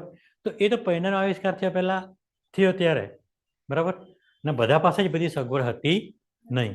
તો બધા લોકો ખેતી કેમ કરતા હતા? શિયાળામાં ખેતી કેમ કરવાની? ઉનાળામાં ખેતી કેમ કરવાની? લાસ્ટમાં બેન, હા, સંગ્રહ. બીજો ઓપ્શન, માનો કે પાણીના સંગ્રહનો એની પાસે ઓપ્શન નથી. બધા પાસે તળાવ જેવું તો ત્યારે કરતા નહીં હતા ને, બરાબર. ચેક ડેમ તો બનતા નહીં હતા આપણે, હે ને? હવે વિચારો, હવે ખેતી કેમ કરવામાં આવતી હશે? ચાલો મેં એક વાત કરું. સમજો કે આપણે ચોમાસું પતતા પહેલા, બરાબર, ચોમાસામાં તો આપણે પાક લઈ લીધો, પણ ચોમાસા પતે એની પછી વાતાવરણ કેવું હોય છે? તમે સવારના વહેલા નીકળો તો તમને પેલું શું લાગે? ભેજ લાગે ને? ભેજ, ઝાકળ પડેલું હોય, ઝાકળ. જંગલમાં જાય તો પાણી પડેલું હોય ને. હવે માનો ખેતરમાં બી આખે મેદાન છે, તો મેદાનમાં શું હોય? ઘાસ નાનું ઉગેલું હોય, તો ઉપર ઝાકળ પડેલું હોય ને, બરાબર. તો ખેતર છે, તો ખેતરમાં બી ઝાકળ પડેલું હોય. તો આપણા દાદા લોકો શું કરે? મોર્નિંગમાં 2-2:30 વાગે ઉઠી જાય, 3 વાગે એટલે ખેતર જતા રહે, બરાબર. ખેતર જઈને શું કરશે બળદથી? એ લોકો માનો કે અહીંયા એક છોડ રોપેલો છે અને અહીંયા એક છોડ રોપેલો છે, વચ્ચે જગ્યા છે, બરાબર. તો શું કરશે બળદથી? વચ્ચેની જગ્યા ખેડી નાખશે. જે ઝાકળ પડેલું હોય ને, ઝાકળ વચ્ચે બી પડેલું હોય, જમીન ઉપર બી પડેલું હોય, તો ઝાકળ પરથી આમ ખેડાઈ જાય હળ દ્વારા, તો માટી સુધી જશે. આમ સીધી હોય તો માટી ઊંધી થઈ જાય. સમજ પડી વાતને? સમજો બરાબર વાતને. ઝાકળ પડ્યું છે ખેતી કરું છું આમ તો શું થશે? આમ માટી પલટી જશે, પલટી ગઈ માટી. 10, 11 કે 12 વાગે જ્યારે બરાબર તાપ પડે ત્યાં સુધીમાં શું થઈ જશે? પાણી નીચે જતું રહી, હે ને? પાણી ઉપર નહીં ઉડશે, ઝાકળ ઉપર ઉડી જવાનું નથી, પણ શું થશે? પાણી માટી પલટાઈ જાય, બરાબર.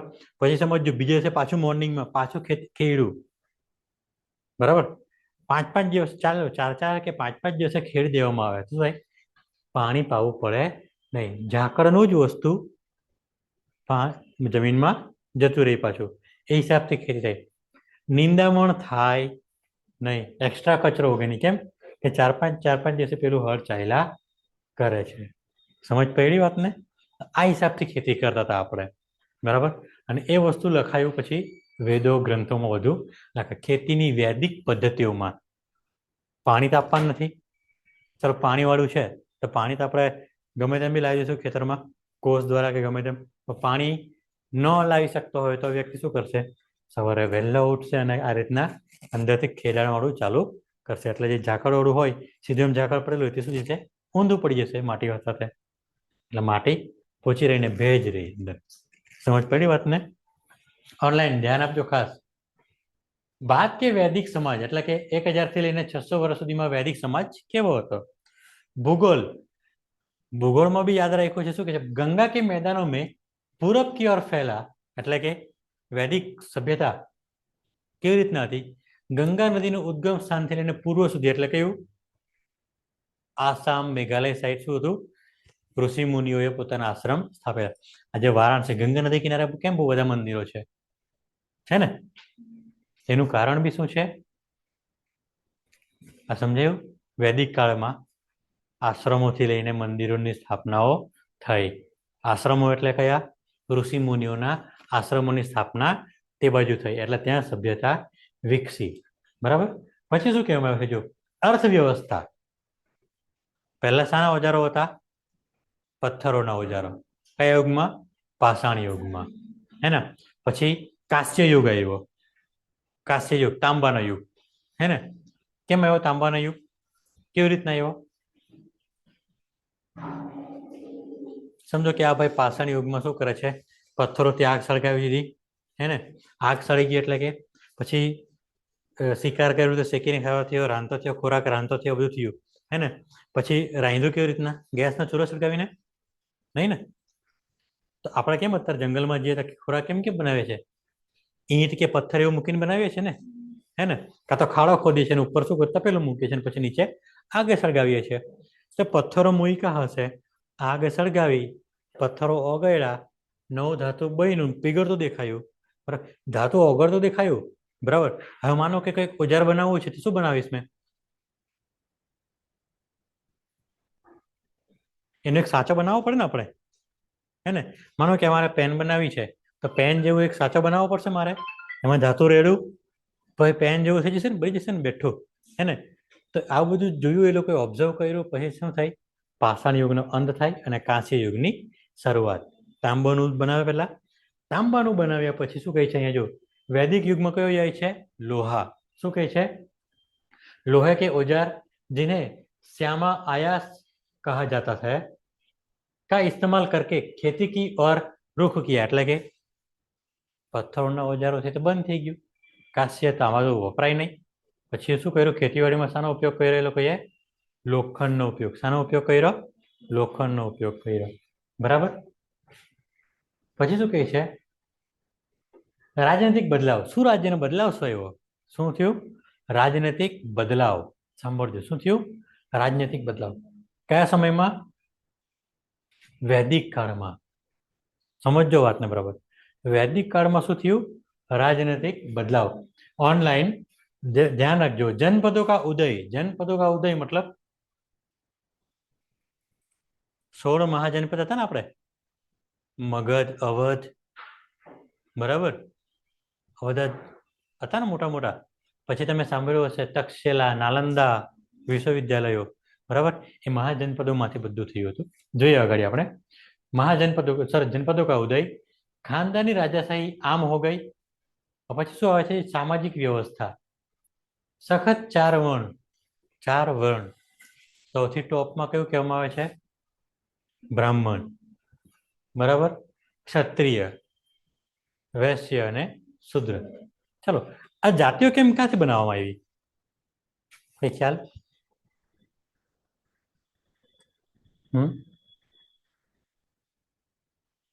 જાતિઓ કેમ કેમ બનાવું?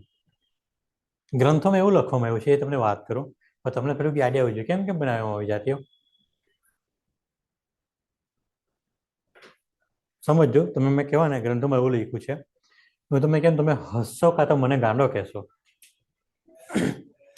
જે વ્યક્તિનો જન્મ બ્રહ્મા, ઓળખો બ્રહ્મા, બ્રહ્મા વિષ્ણુ અને મહેશ વાળો, જેનો જન્મ બ્રહ્માના મુખેથી થયો એટલે કે મોઢાથી, બરાબર, એને શું કહેવામાં આવ્યા?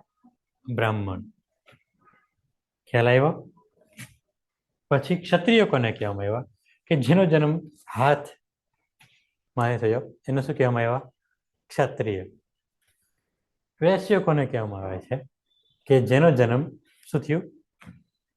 જાંઘ અસ્થિ મજ્જાથી થયો, એને શું કહેવામાં આવે? વૈશ્ય. શુદ્ર કોને કહેવામાં આવે?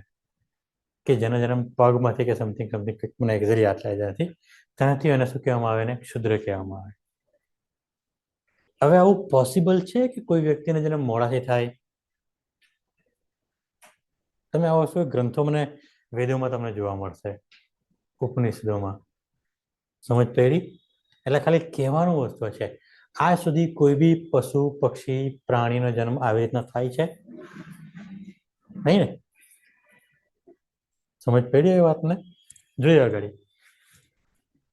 कि सकत चारण व्यवस्था की शुरुआत विरासत यह समय महाजनपदों के उदय तथा लगभग 600 बीसी में भारत में दूसरे शहरीकरण के साथ खत्म हुआ. હવે સાંભળજો, મહાજનપદ 16 મહાજનપદ હતા, બરાબર, એવી તમને બતાવીશ. મોટા મોટા રાજ્યો, મહાજનપદ મતલબ મોટા મોટા રાજ્યો. તો તમે ભણી બી ગયા હશો, આર્ટ્સમાં કદાચ આવી ગયો હશે, હે ને? दूसरे शहरीकरण के साथ खत्म हुआ. शहरीकरण मतलब રાજાએ એક પોતાનું નગર વ્યવસ્થિત નગર રચના બનાવી હોય. સમજો, આમાં એક સમુદાય, આપણા આદિવાસી સમુદાય એવો વ્યક્તિ હતો કે જે કોઈ દિવસ નગર સંરચનામાં આવ્યો નથી. એ ક્યાં રહે? મસ્ત પોતાના આપણા જંગલોમાં. કેમ? કેમ કે એની બધી આવી વ્યવસ્થા ફાવતી હતી નહીં. એને પોતાનું જેવું જન્મ સ્થાન હતું એ પ્રકૃતિને માનતા આવ્યા હતા, તે રીતના એ લોકો માનતા આવ્યા અને એ લોકોએ કામ કરતા આવ્યા. છેલ્લે એકદમ નાકે રહેવાનું જંગલોમાં મસ્ત, બરાબર. તમે જો પિકનિક જાય તો ક્યાં જાઓ છો? ટ્રેન્ડ છે ને હમણાં, એક ટ્રેન્ડ થાય છે કે જંગલોમાં ફરવા જવાનું, ધોધ જોવા જવાનું ચોમાસામાં, બરાબર. આપણે બધા એક સમાજથી છીએ, હે ને? અમે તો ફર્સ્ટ ક્લાસ, મારા ઘરની પાછળ એક મસ્ત ધોધ પડે છે, વિચારો. મને દૂર જોવા જવાની જરૂર જ નથી. એમ ઘર છે, પછાડી વાળો છે, પછી એક પીપળાનું મોટું ઝાડ છે, પીપળાના ઝાડ નીચે એમ બેસીને એમ ખુરશી નાખીને બી જોયા કરે ને, એ કોઈ ફરક નહીં પડે. ફર્સ્ટ ક્લાસ જિંદગી. રાતને એટલો મસ્ત ધોધનો અવાજ આવ્યા કરે, એ બિંદાસ. તમારે શાકભાજી ક્યાંથી લેવું પડે? બરાબર, મારા વાડામાં થઈ જાય, ફ્રી ઓફ કોસ્ટ, હે ને? ચલો, તો આ બધું મેં આની વાત કેમ કરી કે વાડામાંથી શીખવા સાધન સામગ્રી.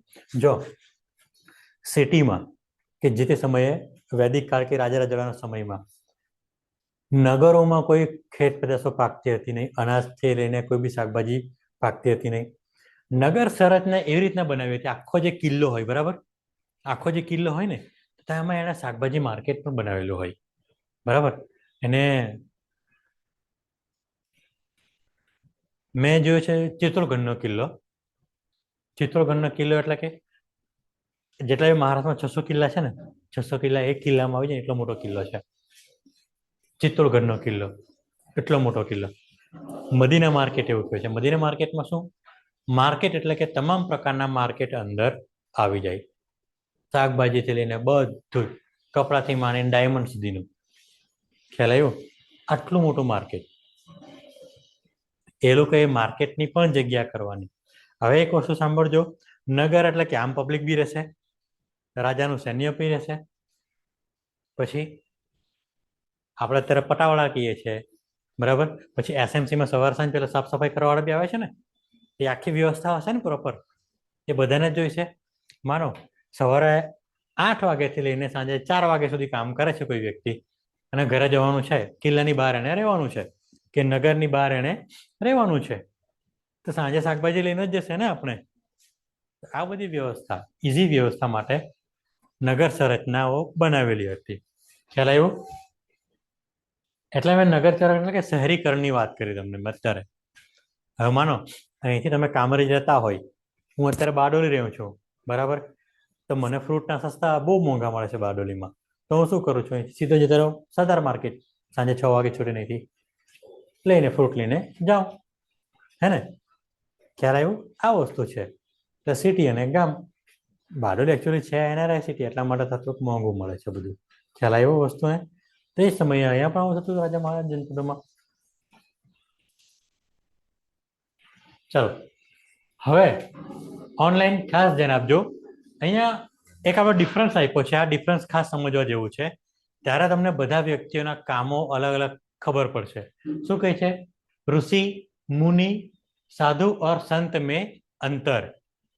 આ બધાનું ડિફરન્સ સાંભળેલું ને આટલા બધાનો વિશે, બરાબર? શું કહે છે? ऋषि मुनि साधु और संत सभी आध्यात्मिक मार्ग के पथिक है, लेकिन उनके ज्ञान, साधना और जीवन शैली में अंतर है. સાંભળજો બરાબર.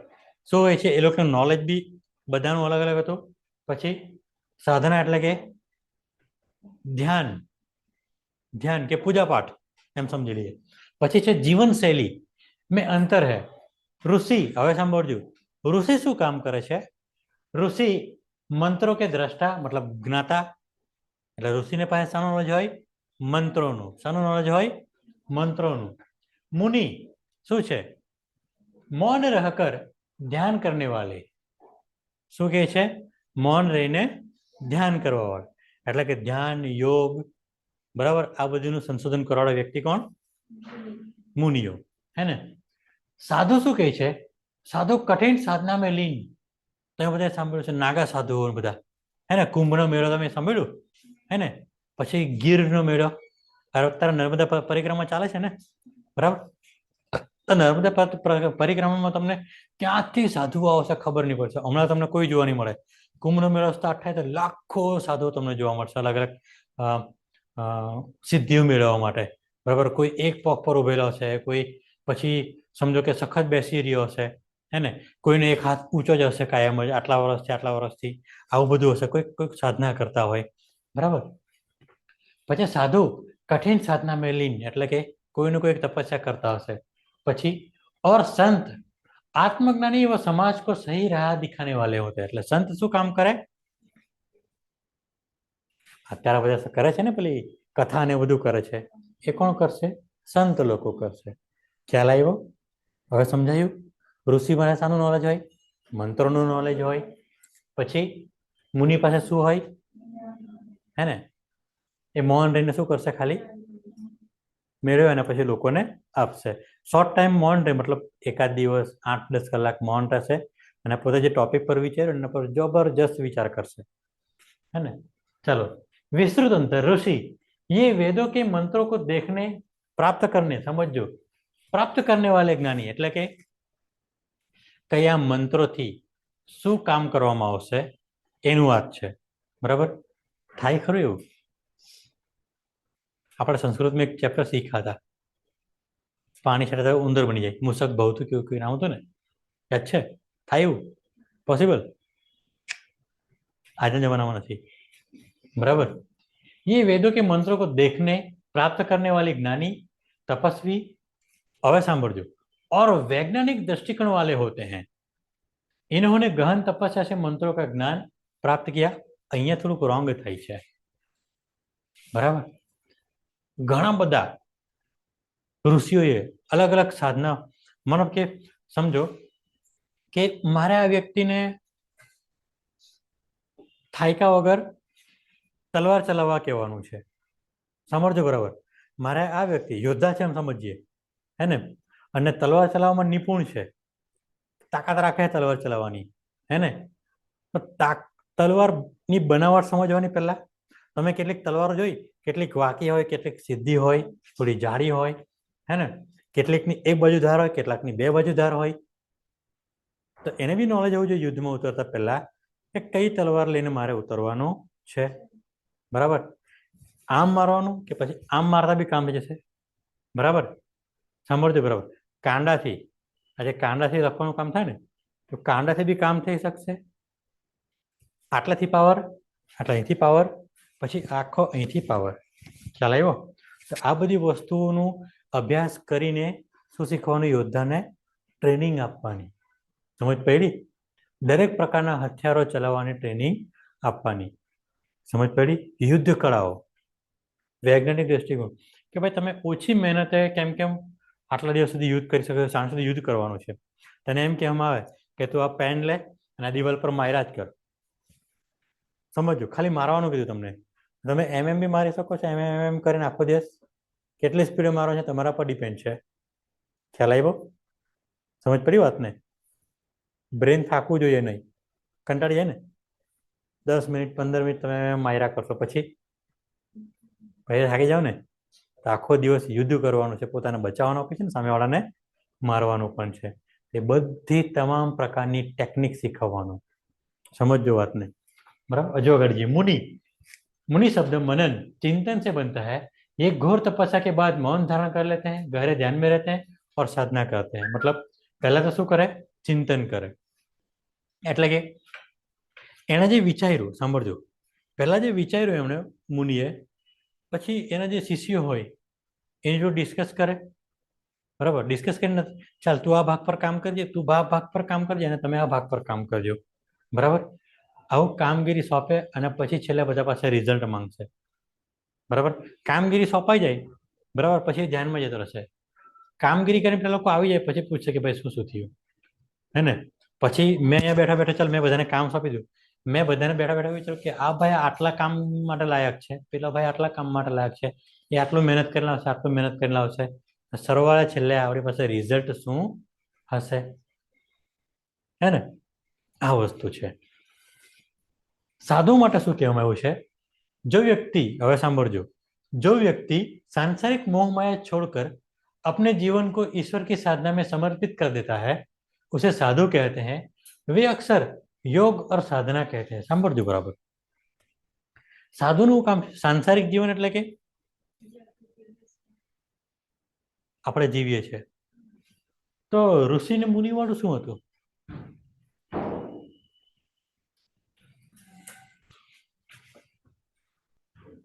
ચાલો એક મેં બીજી વાત કરું. તમે ઋષિ સાંભળ્યું, હે ને? ઋષિ પત્ની એવું સાંભળ્યું? ઋષિ મુનિની પત્ની. એ મહારાજ, રામ ને લક્ષ્મણ જયારે બધા આશ્રમમાં ગયા હતા તો ઋષિ મુનિના વાઈફ જ એમની દેખભાળ રાખતા હતા ને. એટલે કે ઋષિ મુનિ સાંસારિક જીવન જીવતા હતા. સમજો, કહેવાનો મતલબ શું છે? ઋષિ લોકો અને મુનિ સાંસારિક જીવન જીવતા હતા. સમજ પડી? હવે મગજમાં બેઠું, હે ને. જ્યારે સાધુ શું કરે છે? સાંસારિક જીવન છોડી દે છે, એટલે કે મેરેજ કરતા નથી. હવે સમજ પડી વાતને? ચલો, સંત શું કરે છે? योग और साधना करते हैं. योग અને સાધના. योग એટલે કે અલગ અલગ આસનો શીખવાના. જો સાધુ વ્યક્તિ અલગ અલગ હોય છે, મેં તમને હજુ બી કહું છું. બરાબર, એક મનની શાંતિ માટેનો સાધુ અલગ હોય છે, એને યોગ કરવાનું શીખ્યું. હવે સાંભળજો કે બળ પ્રાપ્ત કરવાના યોગો. સાંભળજો બરાબર, બળ પ્રાપ્ત કરવાના યોગો, મનની શાંતિ માટેના યોગો, બરાબર, પછી કેટલાક રોગો દૂર કરવાના યોગ. સમજ પડી? આજે તમને કોઈ બહુ હાડકું દુખે છે ઉંમરવાળા દાદા લોકોને, તો કસરત કરવા જાય છે એમ કે. સમજ પડી ને? પછી કોઈ ઓપરેશન પછી બહુ દુખાવો થાય છે, હાથ વળતો નથી, ક્યાં થતો નથી, તેના માટે ફિઝિયો અલગ હોય છે, હે ને. તો આ બધું કોણે સંશોધન કર્યું? સાધુ. દરેક પ્રકારના સાધુ અલગ અલગ યોગ કરતા હતા. સંત, સંત શબ્દ શું છે? જો સંત શબ્દ શાંત સે બના હૈ, એટલે કે એ વ્યક્તિઓ બહુ શાંત હોય. બરાબર. તમે ગમે એવી સમસ્યા લઈને જાઓ, તમને એનું નિરાકરણ થોડું થોડું આપવાનું ट्राई करছে, बराबर. જોઈએ अंदर ये आत्मज्ञानी होते हैं जिन्होंने ईश्वर का अनुभव किया है और जो समाज को भक्ति और प्रेम का मार्ग दिखाते हैं. संसद में ऋषि ज्ञान से, समझो, ऋषि ज्ञान से, मुनि मौन से, साधु साधना से और संत आचरण से पहचाने जाते हैं. અહીંયા એક શબ્દ આપ્યો છે, સંત આચરણ से पहचाने जाते हैं. આનો કોઈ મતલબ ખરો? આચરણનો મતલબ મને કોઈ સમજાવો છો? આર્સ કોનો કોણ છે? આર્સ એડ્રેસ કરો. આર્સ તારો આર્સ છે? આર્સ તારો આચરણ એટલે શું?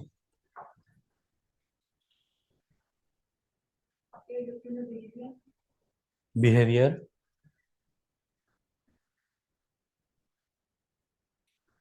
જો આચરણ શબ્દનો મીનિંગ એવો થાય છે કે સમજો કે હું અત્યારે શિક્ષક છું અહીંયા, બરાબર હે ને?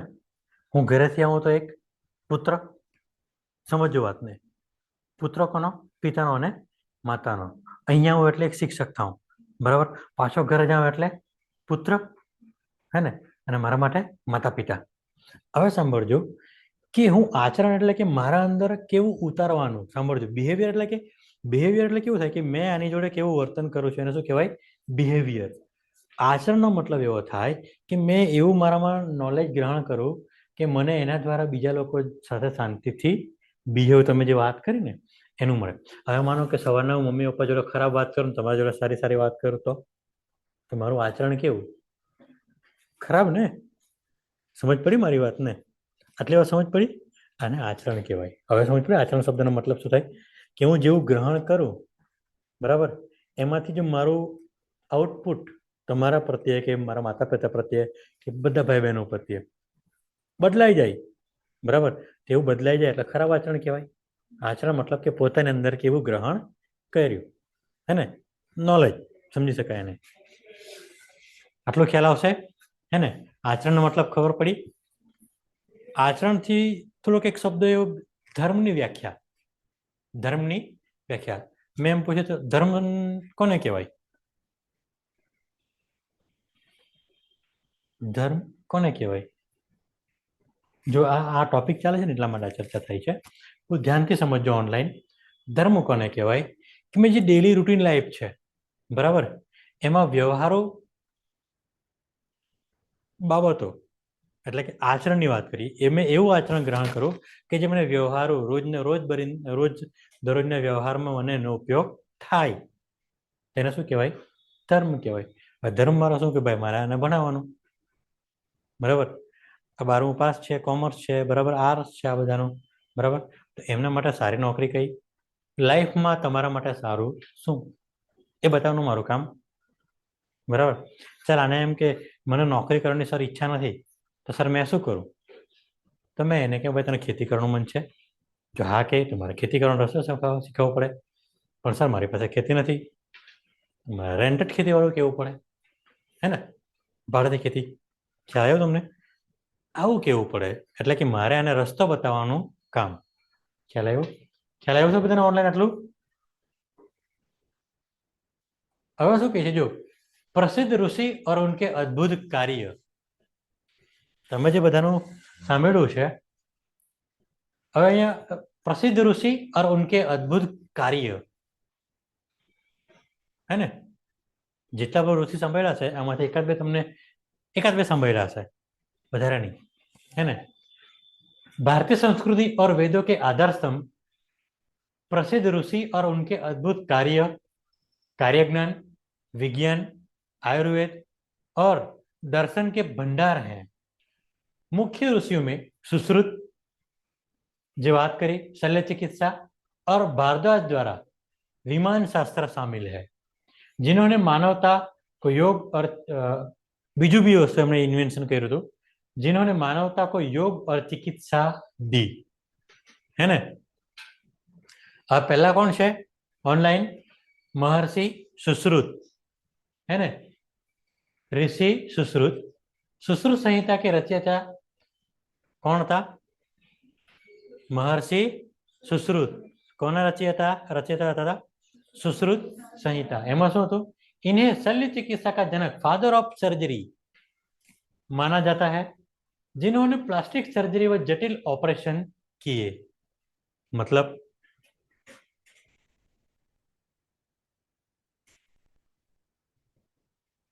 પ્લાસ્ટિક સર્જરી, કોઈનું નાક તૂટી ગયું, કાન તૂટી ગયો, કાન કપાઈ ગયો, બરાબર, પછી માનું આંગળી તૂટી ગઈ યુદ્ધમાં રાજા, તો આંગળીને જોડવાનું કામ કરે એટલે પ્લાસ્ટિક સર્જરી કહેવાશે, હે ને? માનો આ આંગળી ના જોડી તો ડુપ્લિકેટ આંગળી પણ જોડવાની, વિકસાયું હશે નોલેજ. હાથ તૂટી ગયો, ડુપ્લિકેટ હાથ. પગ તૂટી ગયો તો એને ચાલવા માટે કૃત્રિમ પગ, કાં તો પછી પેલી ઘોડી એની સહાયતા કરી. ખ્યાલ આવ્યો કે નહીં? આ બધું નાના નાના ઇન્વેન્શન, નાના નાના કહેવાય, બહુ મોટા મોટા કહેવાય. પછી ऋषि भारद्वाज यह यंत्र सर्वस्व नामक ग्रंथ लिखा, जिनमें विमान निर्माण और संचालन का विवरण है. ये आयुर्वेद के भी आचार्य थे. मतलब વિમાન કેમ કેમ બનાવવાનું અને એને ઉડાવવાનું કેમ કેમ એ પણ લખ્યું હતું, બરાબર. અને એ શું હતા? આયુર્વેદના જાણકાર બી હતા. શું હતા? આયુર્વેદના જાણકાર બી હતા. સમજ પડી વાતને? ઓકે, હવે વિચારો આયુર્વેદ અને સર્જરી. હવે તમને લોજિક ખબર પડી? આયુર્વેદ અને સર્જરી. માનો કે અહીંયા પથરી થઈ ગઈ કિડનીમાં, બરાબર. પહેલા પેટ કાપવાનું, પછી કિડની શોધવાની, કિડની શોધીને કિડનીને એમ પ્રેસ કરી જોવી પડે કે ભાઈ કાં છે પથરી, પછી એના પર કટ મૂકીને પછી પથરી કાઢવાની, હે ને? આ એક પથરી ઓપરેશન કરીને કાઢવાનું, પણ એને કઈ દવા આપવાથી પથરી ઓગળી જશે એનું બી સંશોધન કરવાનું ને. સમજ પડી? ડોક્ટર સુશ્રુત સંહિતામાં શું કીધું? પથરીનું ઓપરેશન એમ સમજીએ. તે સમયે પથરી જેવું કંઈ હતું જ નહીં. અત્યારે બધા પાણીના આપણે બદલાઈ ગયા ને એટલે એવું થઈ ગયું, બાકી તે સમયે એવું કંઈ હતું નહીં, બરાબર. ऋषि कणाद શું છે? वैशेषिक सूत्र के रचयिता, जिन्होंने हजारों वर्ष पहले परमाणु सिद्धांत एटॉमिक थियोरी का प्रतिपादन किया था. कौन છે? ऋषि कणाद. શાનું? રસાયણ વિજ્ઞાન. શું? રસાયણ વિજ્ઞાન. મહત્વનું કામ શું હતું? એટોમિક થિયરી, પરમાણુ વિજ્ઞાન. શાનું? પરમાણુ અને અણુઓ. અણુઓ શું કામ લાગશે? ચાલો પરમાણુની વાત. અણુ નાનામાં નાનો પાર્ટિકલ્સ, બરાબર. મેં એમ જોવા જાઉં, કેમેસ્ટ્રીની વાત કરીએ આપણે કે આ વ્યક્તિને કોઈક રોગ થયો છે, કોઈક તકલીફ થઈ છે એમ સમજીએ, હે ને? કાં તો ભાઈ થોડાક છે ને શ્યામ છે આપણા, બરાબર. એને હવે મારે ક્રીમ બનાવી આપી છે ગોરા થવાની, એમ સમજીએ આપણે, ખાલી મસ્તી કરીએ, હે ને? તો એવું કંઈક એ વ્યક્તિ સંશોધન કરી આપશે કે ભાઈ તમે આવું લગાવો તો રોજ આવી જશે. જે કટ વાગી ગયેલી હોય, બરાબર, એને સારું કરવા માટે કઈ ઔષધિ? શાની ઔષધિ? તો પહેલા તો આપણે સિમ્પલ હળદર લગાવીએ, હે ને? તેને સોજ્યું છે ને પેલા હળદરમાંથી બી થઈ શકે, હે ને? તો આવું વસ્તુ કે આવા નાના નાના ઔષધિઓમાંથી, હવે સાંભળજો, આની પાસે એવું નોલેજ હશે કે આ વનસ્પતિમાંથી આવું થાય છે ને, તો આમાં આવું અંદર અણુઓ હશે તો જ આવું થયું, બરાબર. આ વનસ્પતિ આ કામ લાગશે એવું પછી ખબર પડશે ને એને. તો પહેલા એને એક્સપેરિમેન્ટ કરી જોયા હશે, બરાબર. પેટમાં દુખાવો, કમર દુખવી, બીજે તે કયા કારણ થયું, બરાબર. પછી શું દવા આપવાથી એ સારું થાય છે, બરાબર. ચાલો, ઓપરેશન થાય છે ને, ઓપરેશન બેહોશ કરવામાં આવે છે, એનેસ્થેસિયા આપવામાં આવે, હે ને? તો આપણને કટ કરે તો દુખતું નથી કશે પણ. એનું મેઇન કારણ શું? દુખતું નથી કટ કરે તો, પછી હોશમાં પછી દુખે છે. એનું કારણ જો, દુખાવાનો આપણને ફીલ ક્યારે થાય? મને કટ કરું પણ અહીંયા તરફ ફીલ થતું નથી. એનો મતલબ એવું કે અહીંયા મેં કટ કર્યું, બેહોશ કર્યું, અહીંયા ઇન્જેક્શન મૂક્યું, મેં કશે બી ઇન્જેક્શન મૂક્યું, અહીંયા હું કટ કરું, જે કટ કરવાના સિગ્નલ અહીંયા સુધી બ્રેઇન સુધી ના જાય ત્યાં સુધી આપણને શું થાય? પીડાનો અનુભવ થતો નથી. એટલે શું કર્યું? એનેસ્થેસિયા આપીને અહીંથી અહીંયા સુધી સિગ્નલ જતા બંધ કર્યા. ખ્યાલ આવ્યો? પેઇન કિલર, માથો દુખાવો જે બી થાય, માથા દુખાવાના કારણો અલગ અલગ છે. સ્ટ્રેસ એટલે કે તણાવ, પછી પેટમાં ગેસ બની ગયેલો હોય, આવું બધું થયેલું હોય તો શું થાય? સમજ પડી ગઈ વાતને? પાકો? હે ને? ખ્યાલ આવ્યો?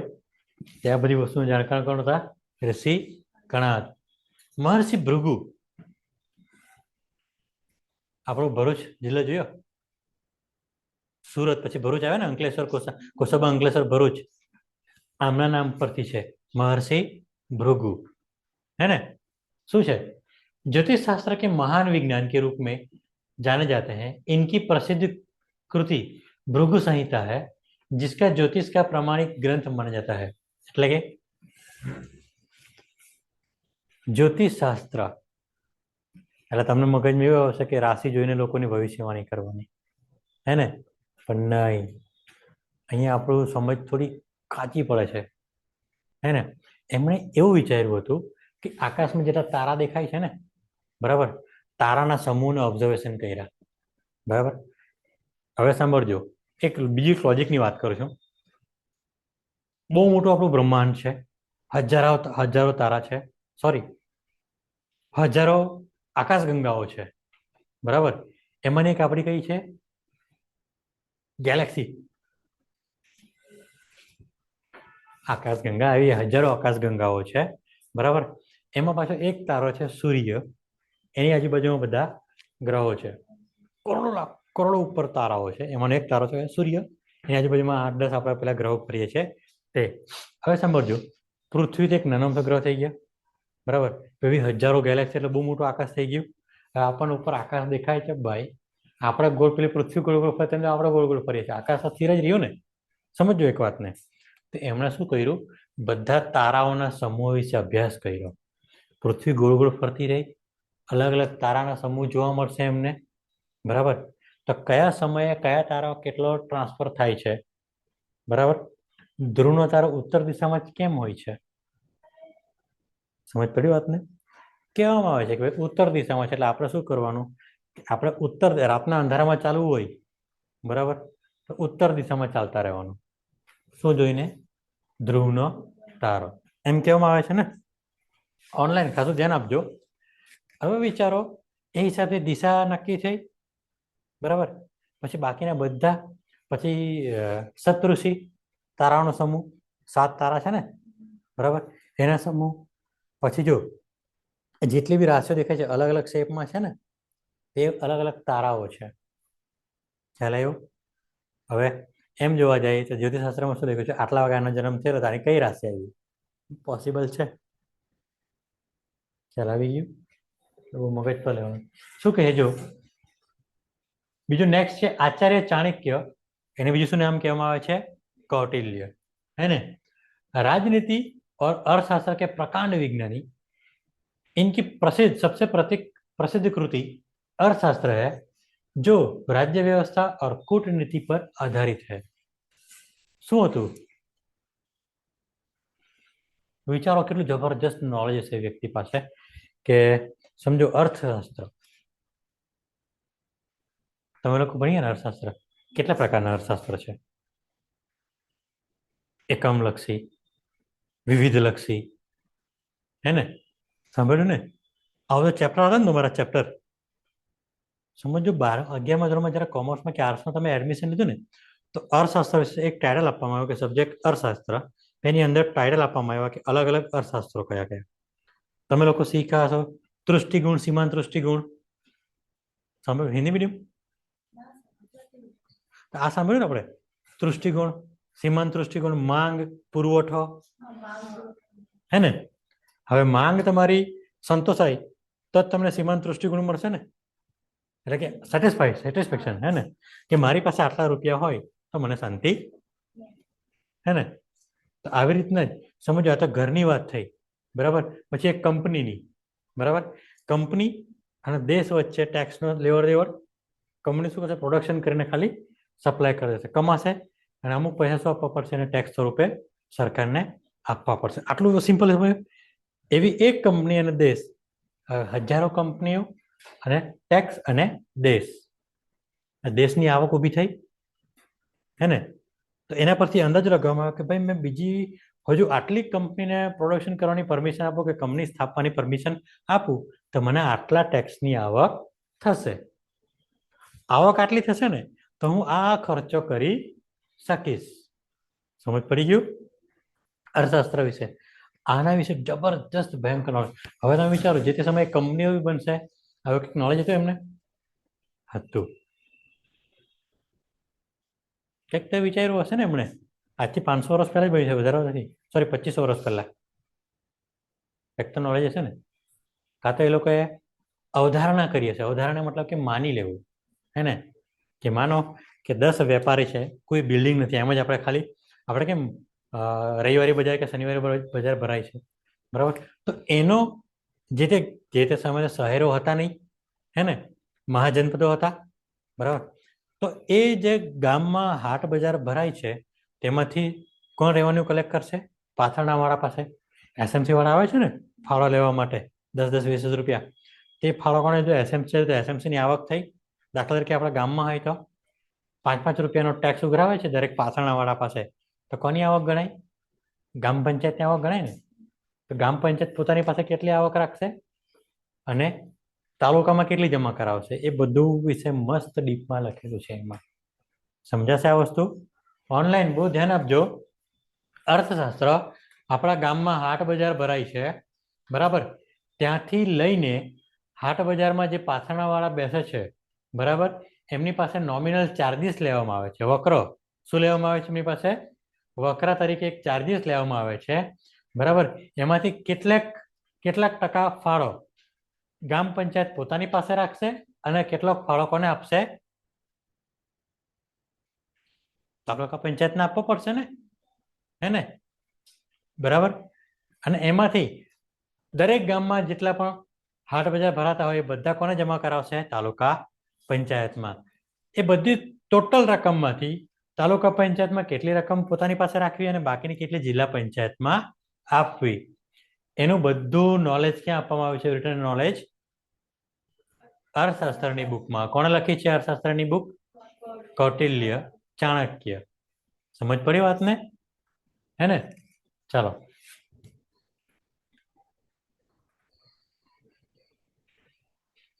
આગળ વધીએ આજે હિસ્ટ્રીમાં જ. ચાલો નેક્સ્ટ હવે ધર્મ આવે છે આપણે એક જૈનિઝમ, બરાબર?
ચલો હવે એક જૈન થોડુંક આમાં અપગ્રેડ કરીશું ધીમે ધીમે. આ તો તમારો પહેલો દિવસ છે, તમને પાછો શરૂઆતથી ભણાવવામાં આવશે, હે ને? જૈનિઝમ, આ બાજુ ઓનલાઈન બધા ધ્યાન આપજો. જૈનિઝમ એટલે કે જૈન ધર્મ. બરાબર. શું લાગે છે જૈન ધર્મ વિશે તમે કંઈક સાંભળ્યું? શું સાંભળ્યું? આમાં અત્યારે નથી જોવાનું, તમે બધા સાંભળ્યું હશે. સવારે લોકો જૈન દેરાસરમાં સવારે પૂજા પાઠ કરવા જાય છે, હે ને? પછી કેટલાકને તમે જોયું હશે કે એ લોકો સફેદ વસ્ત્ર પહેરે છે. હા, બાકીના કામ માટે એ લોકો નોર્મલ વસ્ત્ર પહેરે, હે ને? પછી કેટલાક તમે જૈન લોકોને જોયા હશે નગ્ન અવસ્થામાં છે, હે ને? આવું કેમ? એ બધો ફરક શું, હે ને? હવે જૈન મુનિ એમ કહેવામાં આવે છે ને, સાંભળજો શું કહેવામાં આવે છે? મુનિ કહેવામાં આવે છે. અને એ બધાને તમે મુનિઓને જોયું કે એ લોકો શું બાંધી રાખે છે? એક માસ્ક જેવું બાંધી રાખે છે ને, એને શું કહેવાય? યતિ. શું કહેવાય? એટલે કે મુનિના ઉપરના હેડ, है ना? આપણે કેમ ગુરુના ગુરુ એમ કહે છે, હે ને? એ લોકો. હવે એક વસ્તુ સાંભળજો, जैन धर्म एक प्राचीन भारतीय धर्म है जिसे जैन धर्म के नाम से भी जाना जाता है. यह धर्म अहिंसा, आत्मानुशासन और त्याग के माध्यम से आध्यात्मिक मुक्ति और पवित्रता की ओर अग्रसर होने पर बल देता है. मतलब समझो કેવું જબરજસ્ત એ લોકોનામાં માઇન્ડ સેટઅપ છે કે મારે કોઈને નુકસાન પહોંચાડવું નથી. સાંભળજો, એ લોકો માસ્ક રાખે છે, સાંજે 6 વાગે પછી જમતા નથી. એનું કારણ કે સાંજ પછી બેક્ટેરિયાઓ જમાના પર વધારે બેસવામાં આવે છે, એમ કે એ લોકો પછી એવું ખોરાક ખાતા નથી, હે ને? ધરતીની નીચે ઉગેલા કંદમૂળો કે મૂળવાળા શાકભાજી એ લોકો ખાતા નથી. કેમ? એમાં બેક્ટેરિયા બીજા પણ આવેલા હોય, તે મારા શરીરમાં જવા જોઈએ નહીં, કે એ બેક્ટેરિયાના ભોગે મારા શરીરમાં એનું અન્ન જવું જોઈએ નહીં. સમજ પડી વાતને? પછી કેટલાકને તમે પેલું વ્હાઈટ કલરની પીછી જેવી રાખતા જોયા હશે, હે ને? પછી કેટલાક યાત્રાઓને લાકડી લઈને ચાલતા જોયા હશે અંદર. ખ્યાલ આવ્યું? તો એ બધી વસ્તુનો મિનિંગ છે. પછી કેટલાકને પેલું કળશ કમાન્ડર લઈને ચાલતા જોયા હશે, હે ને? હવે એને આટલું તમે જોયેલું છે, હવે એના વિશે આપણે સ્ટડી કરવાનું છે, હે ને? यह सिखाता है कि सभी प्राणियों में, સાંભળજો, यह सिखाता है कि सभी प्राणियों में एक शाश्वत आत्मा होती है. એટલે કે જીવ છે કે એને નુકસાન પહોંચાડીને મારો ફાયદો થાય એ મને મંજૂર નથી, है ना? जो 3 रत्नों सही आस्था, જ્ઞાન और आचरण, જ્ઞાન અને આચરણ, જ્ઞાનની વાત કરી ગયો અને આચરણની વાત કરી ગયો તમને, બરાબર?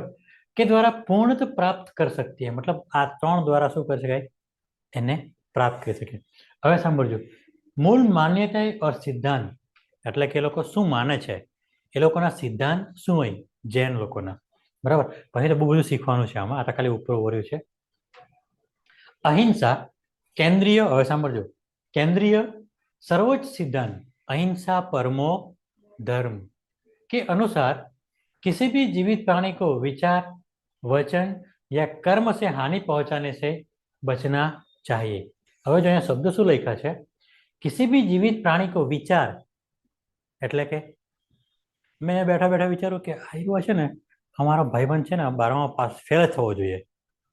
શું થવો જોઈએ? આવા વિચાર પણ મનમાં લાવવાના નહીં. સમજ પડી વાતને?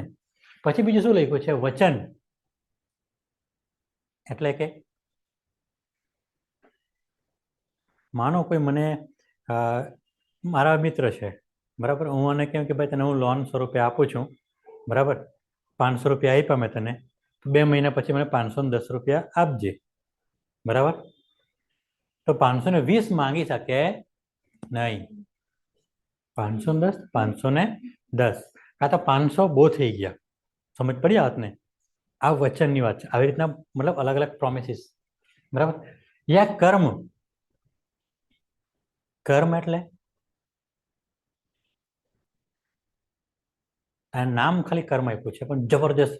માનો કે હું એવું વિચારું, મેં મકાન બનાવું છું, મારો પડોશી આ છે, બરાબર? તો હું મારું મકાનનું બાંધકામ એવી રીતના નહીં કરી શકું કે આના મકાનને નુકસાન પહોંચી શકે. સમજ પડી? હે ને? ધારો તો હું 1 ફૂટ નાનું મકાન બનાવીશ પણ આના પાયા અને મકાનના પાયાને નુકસાન થવું જોઈએ નહીં. હવે સમજ પડી? કર્મ એટલે ખ્યાલ આવી ગયો તમને, હે ને? પછી માનો કે મેં એની બાજુમાં બેઠો છું, વિદ્યાર્થી છું, મારો વિદ્યાર્થી છે, હે ને? મને એવું દેખાય છે કે આને આ ટોપિક આવડતો નથી, કે આને સમજ પડતી નથી, હે ને? તો મેં એને શીખવ્યા વગર રહી શકું નહીં. મેં ટ્રાય કરું, સમજજો. મેં જોયું કે આ નથી આવડતું, હે ને? તો જોઈને મેં બેસી નહીં રહી શકું, એને મારે સમજાવું, ભાઈ નહીં સમજ પડે, તમે જેટલા પ્રયત્નો કરો એને નહીં સમજ પડે, તમારો દોષ રહેવાનો નથી. ક્યારે નહીં દોષ રહે? તમે ટ્રાય કરશો તો એ તમારો દોષ રહેશે નહીં. પણ જો તમે ટ્રાય બી નહીં કરશો ને તો એ તમારો દોષ કહેવાશે. આટલું બધી માને એ લોકો. સમજ પડી? સમજ પડે છે બધાને? મને એક વાત કહો, જૈન વ્યક્તિ કોઈ દિવસ ડોક્ટર થાય છે?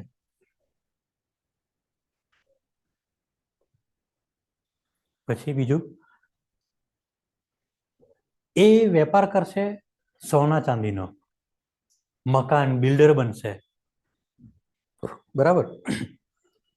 આવા જ બિઝનેસ કરશે એ લોકો. એનું પાછળનું કારણ,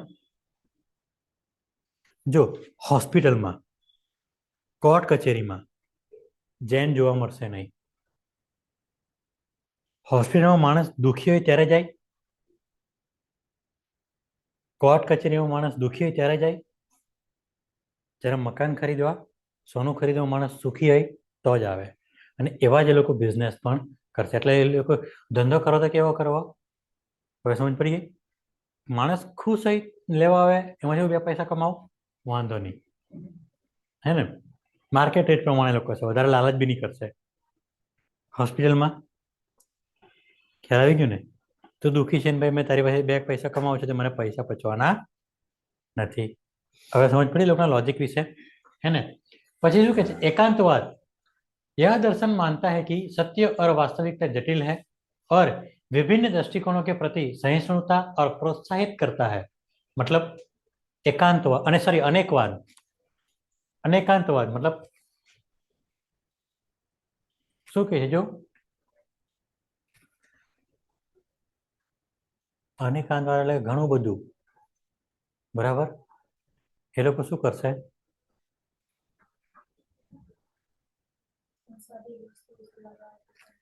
શું કહે છે? એ તો બીજું છે ને, અપરિગ્રહ એ છે, એનો ટોપિક છે એ રહ્યો. આપણે તો ઉપરનો ટોપિક છે ને અનેકાંતવાદ.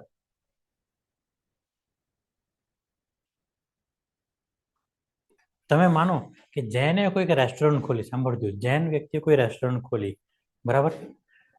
માનો કે હું ત્યાં જમવા ગયો, બરાબર?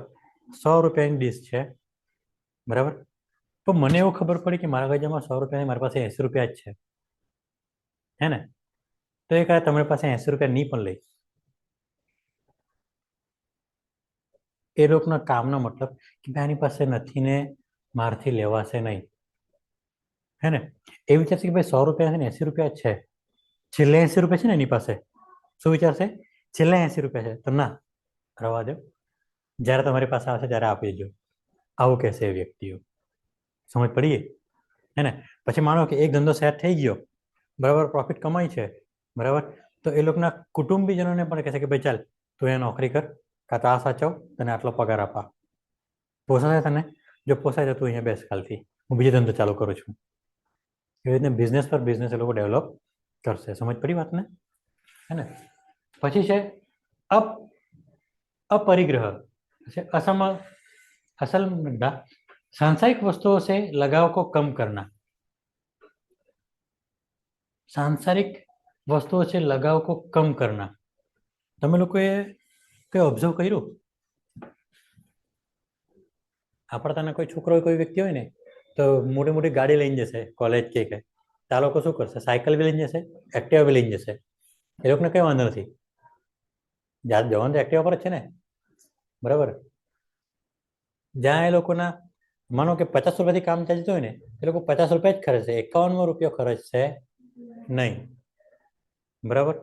એ લોકો કોઈક પ્રસંગો પાત્ર સોનું કે ઘરનું પહેરશે, ડેલી પહેરશે, બહુ ઓછા સમયગાળા. હા, નાનું આમ તો પહેરી રાખે, બરાબર?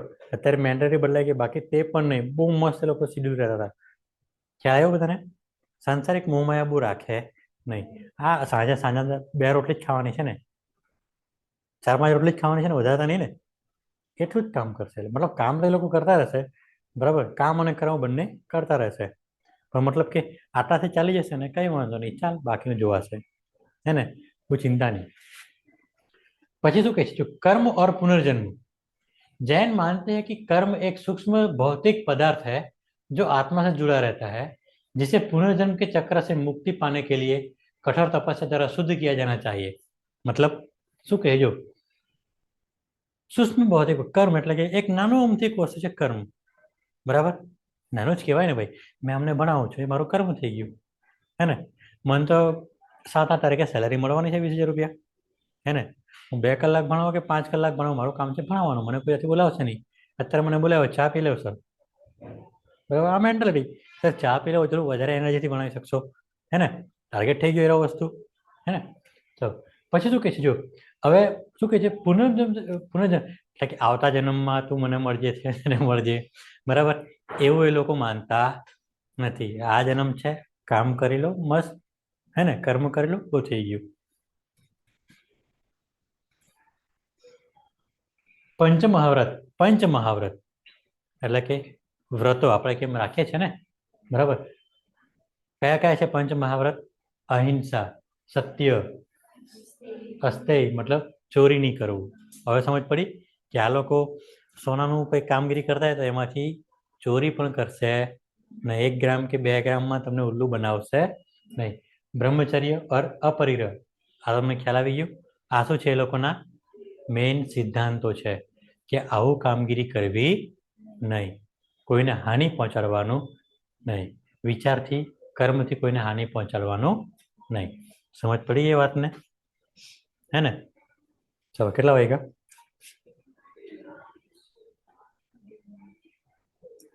ઓકે, ચાલો ઓનલાઈન આવતીકાલે સમય પર જોડાઈ જવું બધાએ.